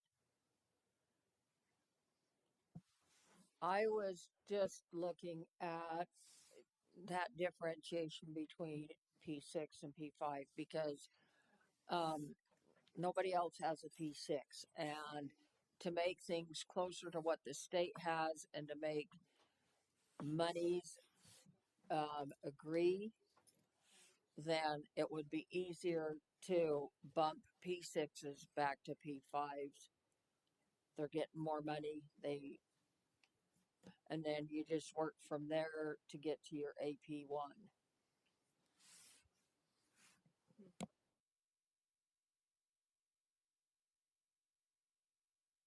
I think I missed a meeting.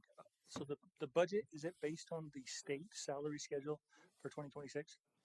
All of my budget figures that we've ran with is using this salary schedule. Okay. Also, it's currently factored in at either that one step or two step with the maximum of, someone at a P4 moving all the way to an AP1.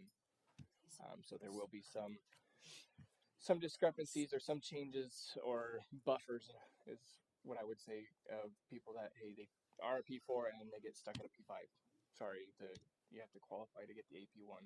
So there's some of those where we might have budgeted them moving to an AP1, but in reality, when that comes through, it'll come in shorter.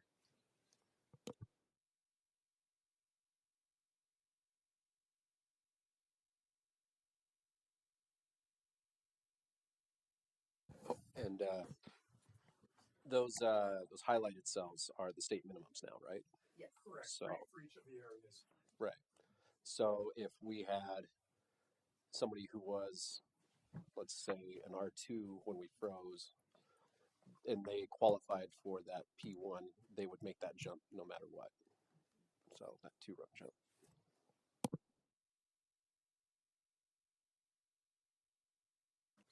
Just to add and clarify to that, because of those minimum thresholds, just to add is if salaries were negotiated to go one bump or one step, right? Given that it is what it is, people would have their one step across the board, but anybody that fell in these threshold criteria, they have to move to that new bump. So you'll have a handful that get 2 steps because of the threshold requirements. And that's a state thing. That's a state mandated, it's in statute.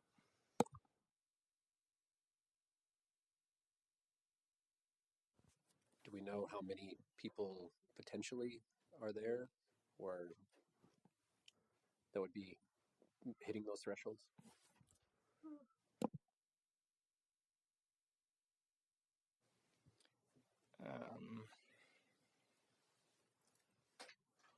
Sorry, did I get to where you have data that's not showing? And my calculations that I've done now, these are just some of what I've got of current counts of where we sit. From here, I've got anybody from an R2 to an R3 would potentially qualify to hit a P1, right? Either be a one step from an R3 to a P1 or a two step from an R2 to a P1. That total is 43 people. Same scenario for our P4, P5, P6 staff. That's 98 people. Your R1s, that's going to be hit and miss of whoever is hired, new hires, right?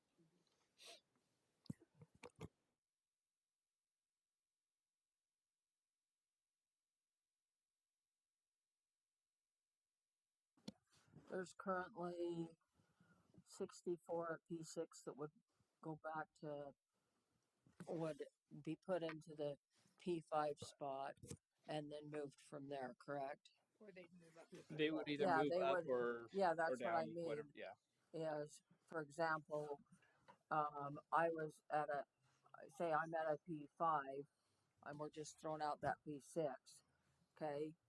I was at a P5 last year coming into this year, but if I happen to make AP1, I would only go to AP1 because I started at P5. This, I can't jump clear to AP2 because I didn't qualify for it last year. There's technicalities in that one that I think you would either have to negotiate or truly line out. But from my understanding, the two-step would ideally line you up with wherever the state has you. So if the state has that person at an AP1, that's where that lineup would be going. But I would Because have the state had doesn't have to. a P6, so they would have moved from a P5 last year to an AP1. There's potential that it could actually be an AP2 now. Okay, but if I'm at a P5 this year, that means last year I did not meet the criteria. Possibly. So then she Okay. would only go to an AP1 this year if she qualifies. Yeah, 'cause that's Which Yes. we won't know until Yeah. September. Does HR have to look at the qualifications for last year to determine whether or not they get two? It's July 1st that it rolls. Okay. Yeah. Thanks, Ashley. Say that again, Josh. Does HR have to look at the last year qualifications? So if Zama qualified last year and we didn't move her, would she then move two? So that's where the two steps we would look at where the state has them placed in IC right now. We pull that data and it says, okay, state is currently funding that position at an AP2. That is ideally where we'd want to move that. If it is a two-step, we want to match that. If the state Okay. has them held at an AP1 due to evaluation, so on and so forth, ideally that is where they would be held. Okay, thank you. I hope that cleared things up and not muddied the waters.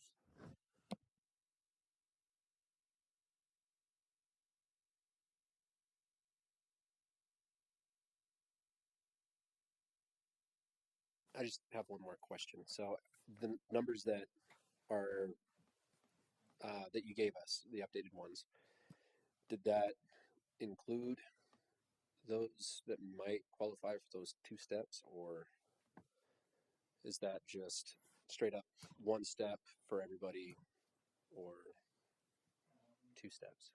Sorry if I'm like making it difficult for you.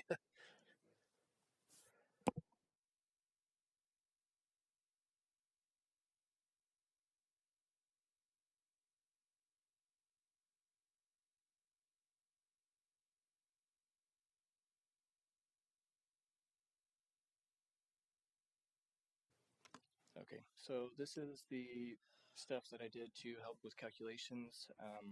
Again, I budgeted not necessarily a worst case, but the most expensive. So excuse my wording there.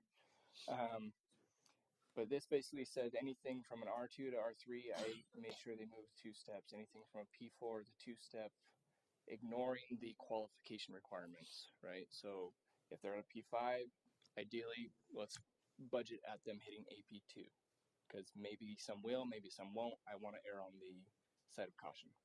And so with all of our funding numbers there, that is kind of how I ran that. So a P6 moving to an AP2. Will that happen? Who knows? We'll figure that one out. There may be a few cases of it, but yes, all of these final numbers are running with those highest cost scenarios.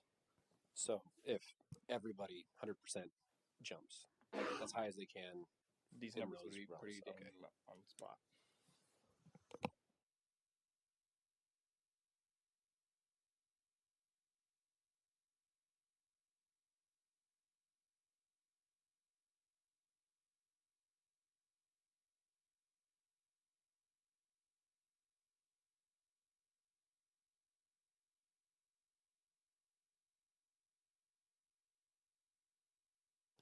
Sorry, I'm doing math, and I take pretty pictures as I don't do math as much as I should. Um, so yeah, this would be the salary. I guess the option would be to do the two steps, and I'd like to ask Daryl a little more about how doable that would be to do two steps.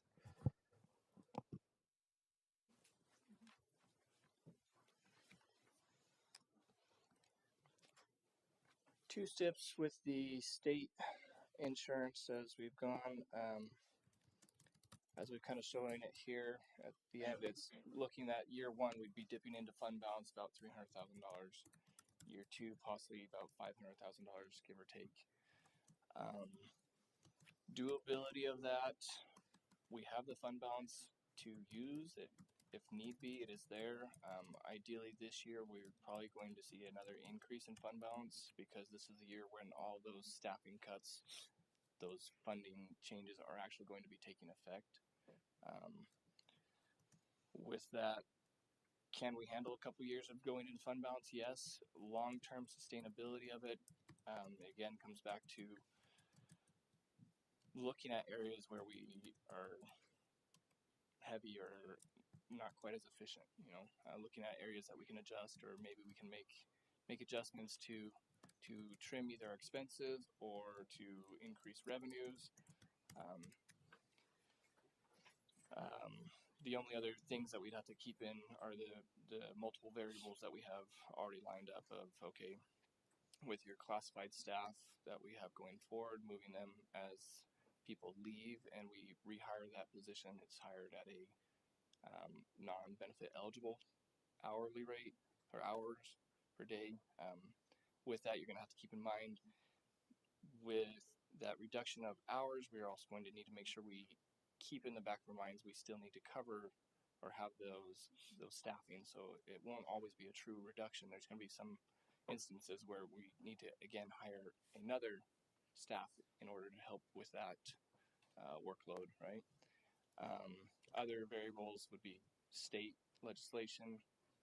What do they do to discretionary? What do they do for CEC? What do they do for benefits? Just all those different areas. There's a lot of moving variables.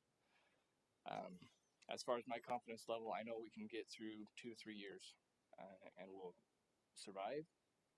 It's the sustainability is if we do nothing in changing, then it probably would not be super sustainable. So if we go into it with a viewpoint of we need to make sure we're addressing anywhere we can, I think it's doable. But again, that comes down to Mr. Larson and the board and their leadership decisions. Daryl, do you have a nice, pretty little chart like that one for the one step, or because that one, correct me if I'm wrong, is showing just the 2 steps, correct? Across the board for the 5 years. 2 steps.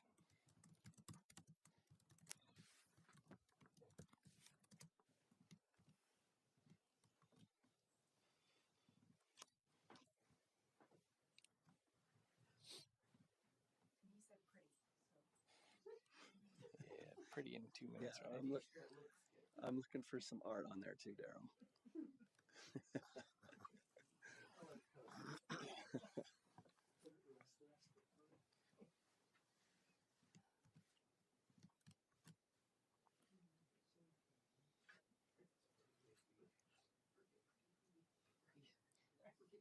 There you go.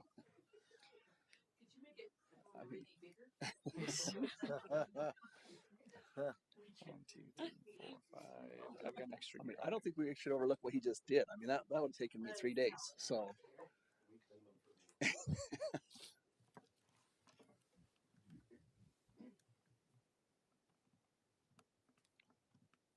So that's kind of what you're looking at there. You wouldn't have to dip into fund balance until year 5, but ideally by the time you get there, I seriously hope legislation has done something to adjust our revenues. And again, that's also saying status quo staffing right now. No other staffing changes or anything. And that doesn't take into account like a jump next year or anything like that, does it? What do you mean by a jump? Like the 2 steps next year rather than, is that just one step? This is just the one step as is. We'd have to probably tack on, again, we said it was about that $600,000. Right. So you kind of have to look at it that way.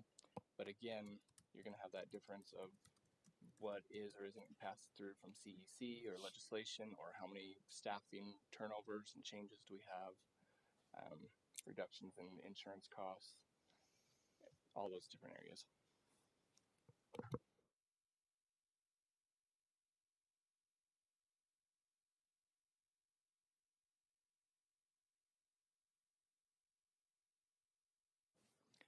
From my viewpoint, that's not what we're talking or what we're leaning towards. This is just saying, hey, this is a very hypothetical 5 years, because that is the 5 years that we're locked in with the state no matter what, right? And so ideally we get in here, and if we adjust efficiency somewhere even next year, or we get to that point that we're completely confident that we can make it all fit, right back here at the table and saying, hey, can it fit?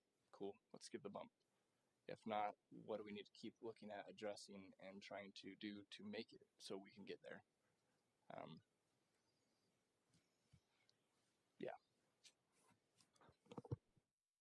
So I really believe that schools ran on the back of happy teachers, and so I guess we talked about interest, and one of those things was smaller class size. And if we run into the margin on salary, then maybe we don't have room to tackle class sizes. But the teachers we did skip the bump last year, and so they earned that. And so like the conversation is what what makes teachers happy, because that's really the issue, that like what can we afford to do and what will keep them doing their job at their utmost ability. That really is my. If we look back onto the survey that we conducted, majority of them wanted the 2 steps in payback. Certificated, that's what they're after. That would make them happy. But that wasn't talking about class size. I mean, that was not talking about class sizes. No, this is just strictly the survey of what was your priority.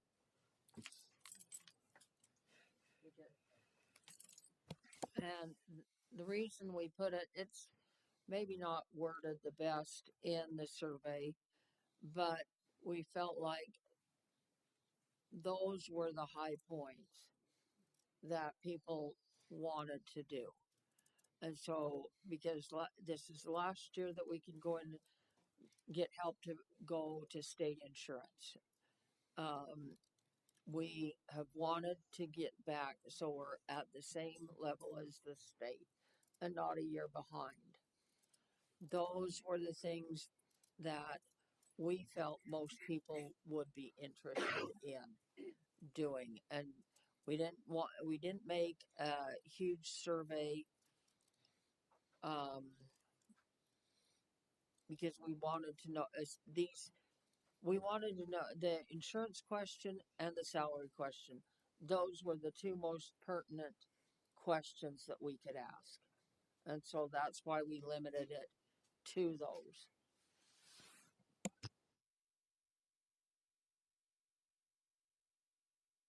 And after this presentation, one of the things that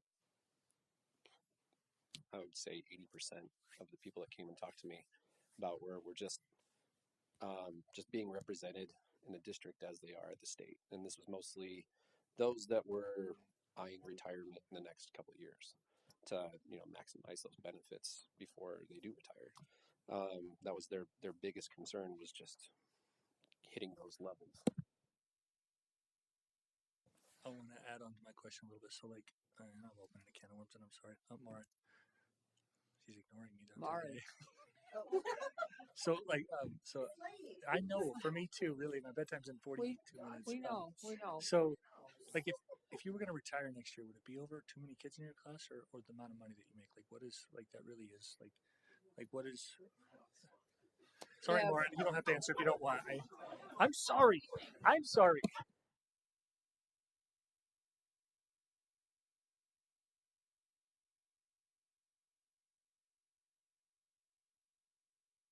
Like so I'm wondering, like, so like as I really believe in you guys. Like, you guys are really the thing that makes the district run. And so I want to like, and so you guys brought up class sizes, which is very important. But probably we can't afford to fix all the things at the same time, right? And so, like, do we need to focus on figuring out how to get all the other stuff back to normal, or do we need to get the salaries back to normal, even though we're running on margin, and that's okay. Like, where do we lean so that the teachers feel supported, valued, and they want to stick around, because stick around teachers are the things that make a difference for kids. Does that make sense? Yeah, okay. Did you say money? She did. That's okay. Money talks and walks. Wait, you can't say that.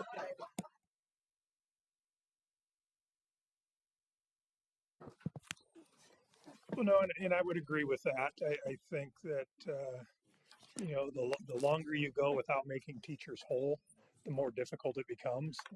And so you might go, you know, is it 2 or 3 years, or are you more like 8 or 9? And at that point, you say, you know, it's already passed, and so everybody's just a year behind always, which we wouldn't want.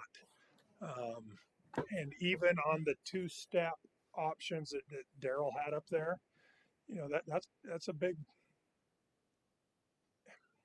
I don't want to say. I guess we are assuming that the state's going to do something different. You know, Debbie Critchfield had presented her option for you know, increased funding for the high need students, you know, EL and special ed, and then that got shot down. You know, they asked for a 15% in discretionary, and that was shot down.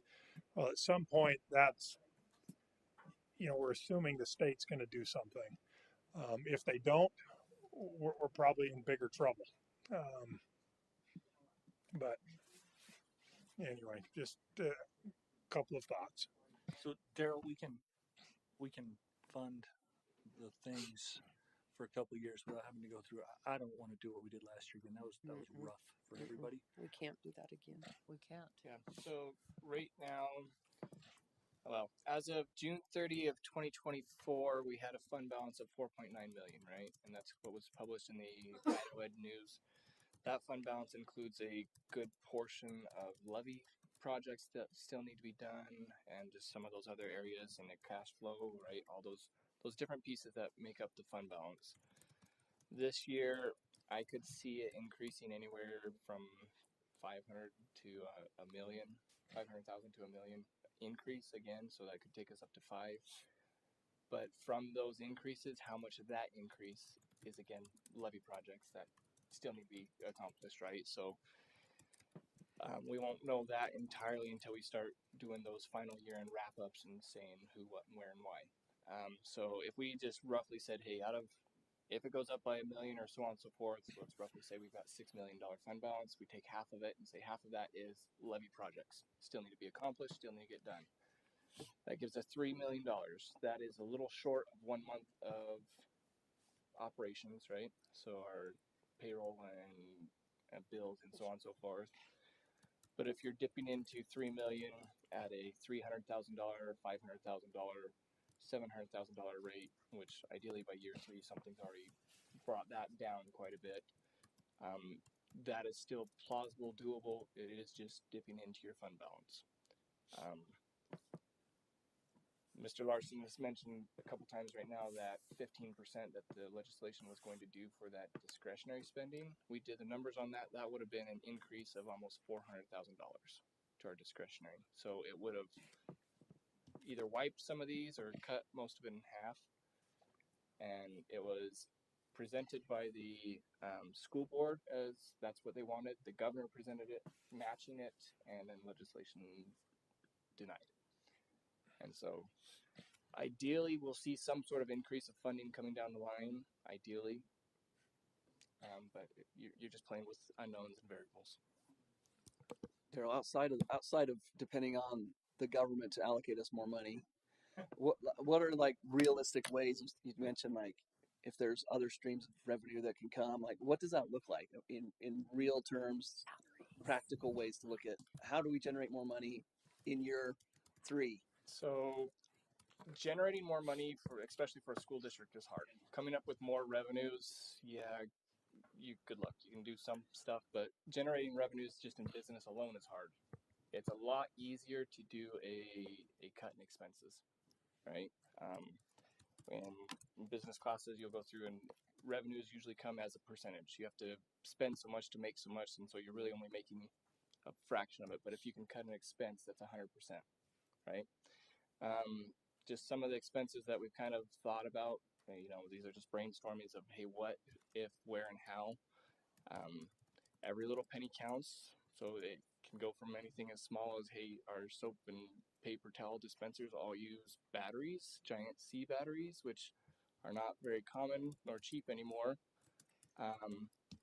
If you went back to manual paper towel and soap dispensers, what would that cost? What would that do? What were those savings? other areas you could look into, or just oh, remind me, Nicole.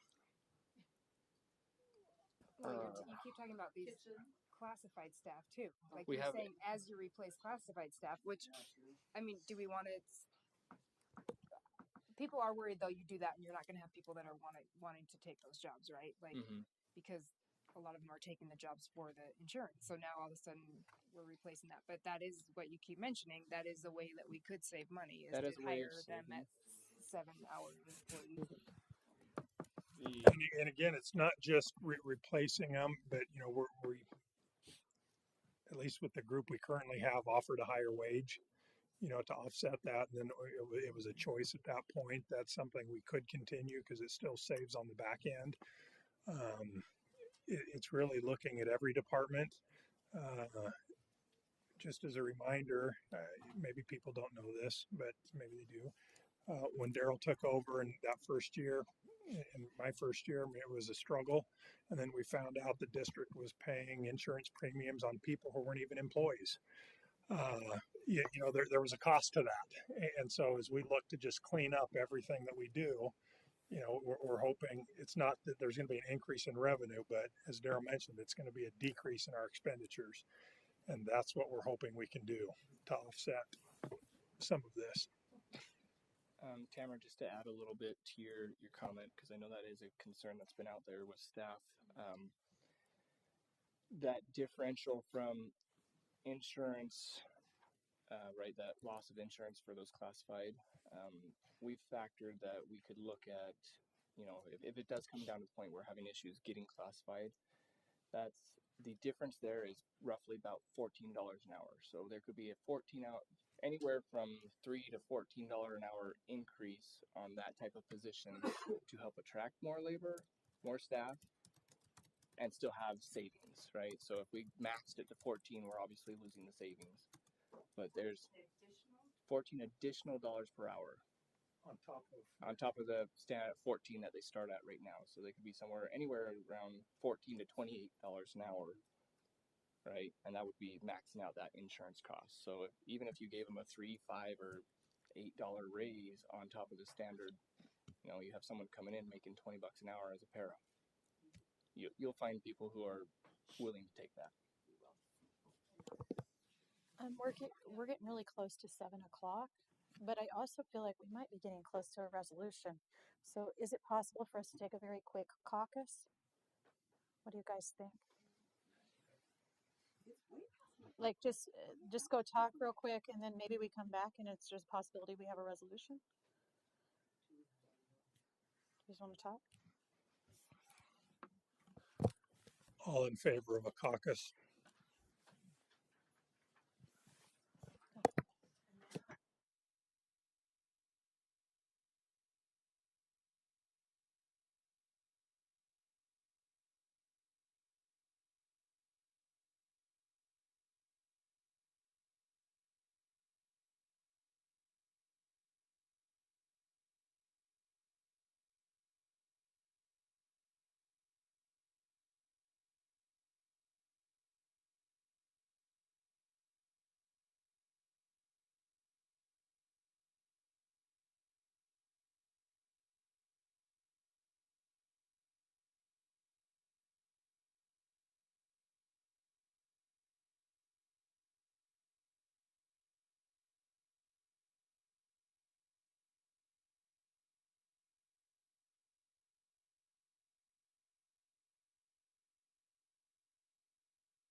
Okay, Maggie, I think everybody, yeah, we're all back now, and you had called for the caucus. Okay. So I'm going to suggest that we do a combination of letters D and E. D is remove P6 and move to the state's P5 numbers. And then E is that we go ahead and do the 2 steps. Okay, as clarification, all lanes would move, everybody would move to the state schedule, not just move, take P6 out and go to P5. Everything would go over to the state salary schedule. Is Just that in case that was confusing when we were talking earlier. everybody would move to the rung that they should be on based by the state. So we'd make our teachers whole again. That's the goal. So Just with the clarification that, and was already talked about, that some people may not qualify right. for the 2 steps. So and then the main other piece is we do know that this is a stretch and we don't want to end up in the situation we were in last year, but we're willing to take the risk and try it. So Just to add, just for clarification, we do have some teachers that came to this district this last year and they're already on par with the state. So in those instances, it would be a 1 step for them. right. Right? So it would be just Just making our making teachers everybody whole. whole, and that's really Yeah. the consensus.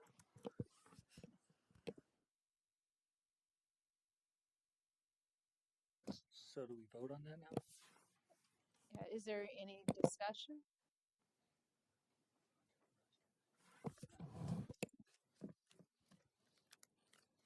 I still would like to discuss the loyalty bonus and what that would look like next year. Tonight, Is that keeping the I would like to keep the loyalty bonus for the 30 plus years only, and then do the 2 steps and removing the P6. Everybody. So you're doing option A, D, and E. Yes. No. B, D, Oh, and B, E. No, B, D, and E. Yeah. B. Yeah.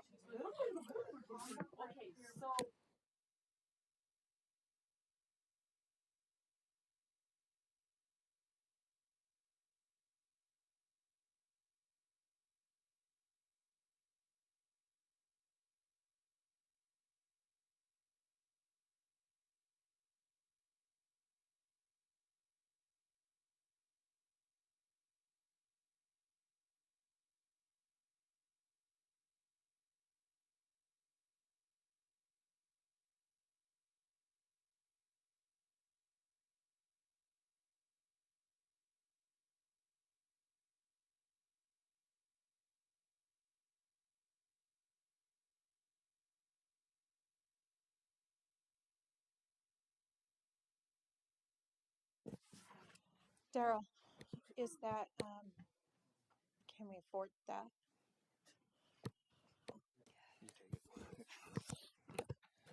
So the numbers that are up on the screen right now, those deficits, Daryl reminded me, I had asked him to do this, but like that 911,000 there on the bottom on year 4 and year 5, that already has into consideration that we're not paying loyalty bonuses or leadership stipends. So if we do that and that's what's decided, that deficit would actually then increase.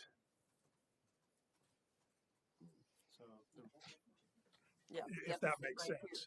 the budget or the numbers have been factored in removing loyalty bonus. I thought I heard Zalma say that loyalty bonuses were subject to availability in March 15th, or like, is that Yeah. what does that mean? I mean, if there are funds. if there's funds to give out loyalty bonuses, then we will do it. If there's not funds, then we won't.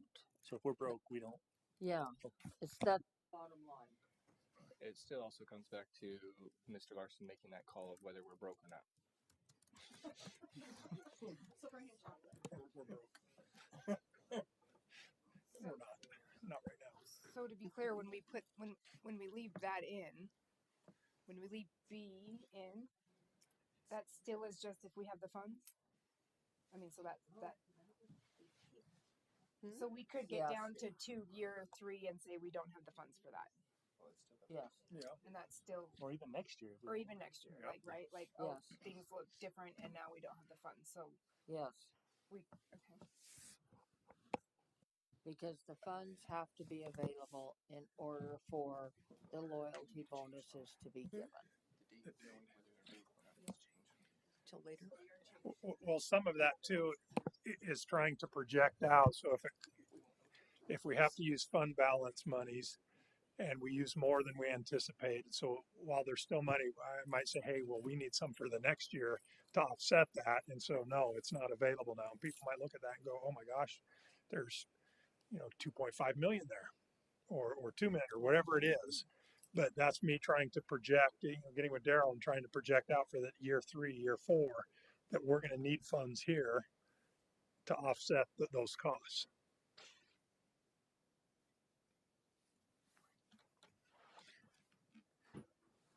I would like, I mean, if we did that anyway, I mean, we would want to change the date. I mean, legislative session, it's not always done by then. We don't know So our numbers. May. And so, if it were a possibility, adding, a later date in order to decide. Or could we just put in something to the effect of by negotiation time it would be you'd know whether you had the money or not, and it could be May. that decision could be made then. So like May 1st or something? I would say May 1st. Give it an exact, Yeah. By May 1st? Yeah. because we would know by then. You'll Should only know by the time that we actually start doing all of this again, running your numbers for the next year. Yeah. Well, if we don't know, doesn't it just kind of assume a no then? Like if we don't know? then- That's what Yeah, we kind of you're thought, right. but Well, how that's many people common reached out sense. this year? Selma, it was your suggestion, so can we add the words May 1st on there?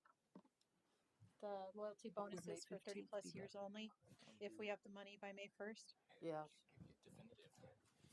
Depends on legislation. And when we get together to, But worst case scenario, May. I think we could just put May on there. I don't know that we Just need put May May? 1st. Yeah. By May. By May.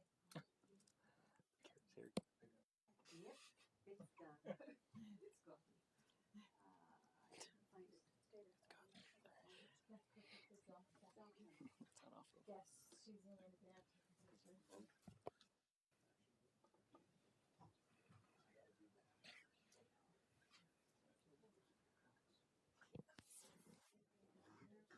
Do we have more discussion? Do we feel like we can vote? if funds are available, just to be clear again. Yes, we can add the verbiage if funds are available. Did you get that, Carrie? By May, if funds are No, available. if we have, On Add on if funds are B, available. if funds are available. I'll keep that verbiage in.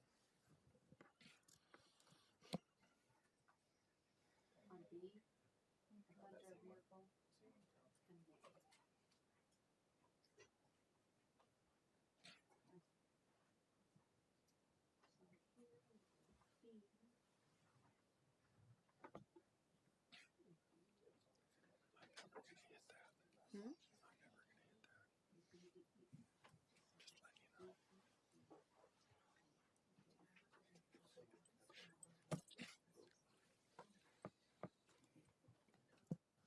What do we need to do now?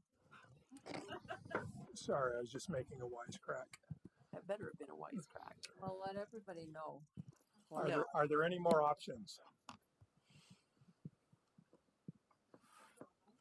Yeah.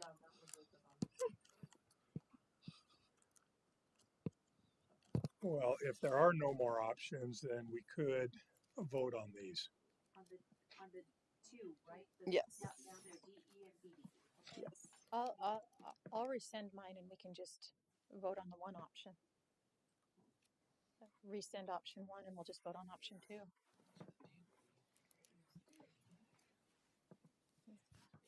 Okay, just Okay.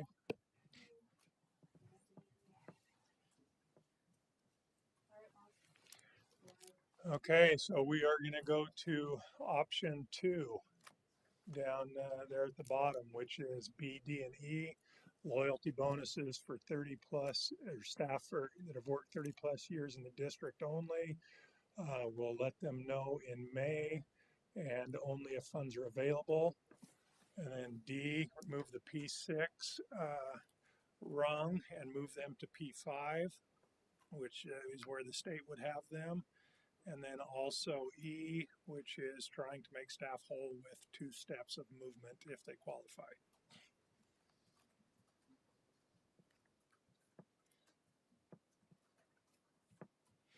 Okay. For that, should we put just adopting the state schedule instead of the verbiage of 2 steps. Well, I was going to say the P6 and the P5, and maybe just say Adopting the move everybody state to. schedule. But That's a lot for Carrie. It's, No, 'cause that's it a lot it for would Carrie be to. the When you add same. it to the D at all, just add it to your D's because you've got to deal with that P6 from whether Right. move P6 to the So then state's just be adopt- P5 and adopt the state. And adopt and the adopt state the scale. state So just schedule. The P6 to the state. So that's Zelma. She'd have to do that. Okay, that's a Zoma. Yeah. yeah, Zelma, is that okay? Yes, and then can we just add, the, we adopt the state pay scale on there? Sorry, Which that gives us the On- whole 6359 from the past. can we add, on D, can we add that everyone will be moved to the state pay scale? No. No, No, it doesn't, because, it's just the wording. yeah, it moves everyone to the state pay scale.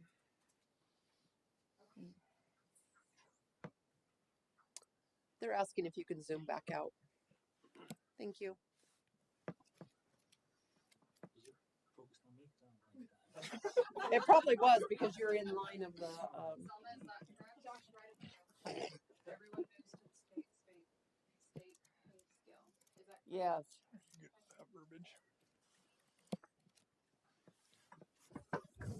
Okay, so then we still have option B, D, and E.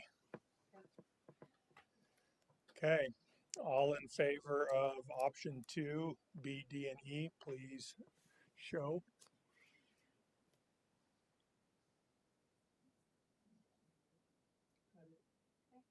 All right, Does the 2 steps need to be clarified? 2 steps. doesn't matter, we already voted. maybe everyone? I think she got our notes correctly.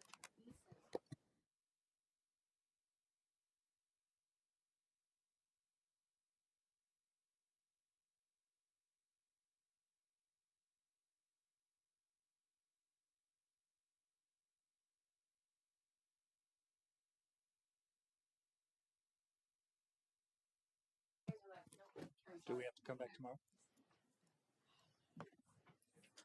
Somebody want to move that we adjourn? Well, you have to agree to the master agreement. I gotta get it to you.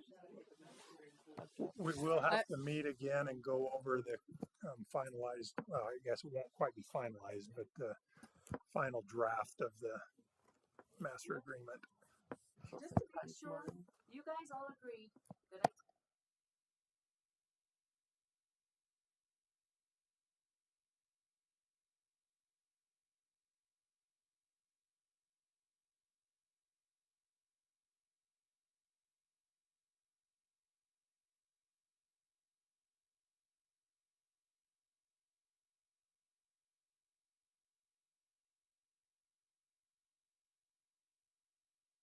And then we'll still have that meeting to like final review. Yeah. Review it and finalize. I mean. Can you have that done in an hour, Carrie? Are you serious? I'll buy her a drink. I'm gonna say she didn't need it.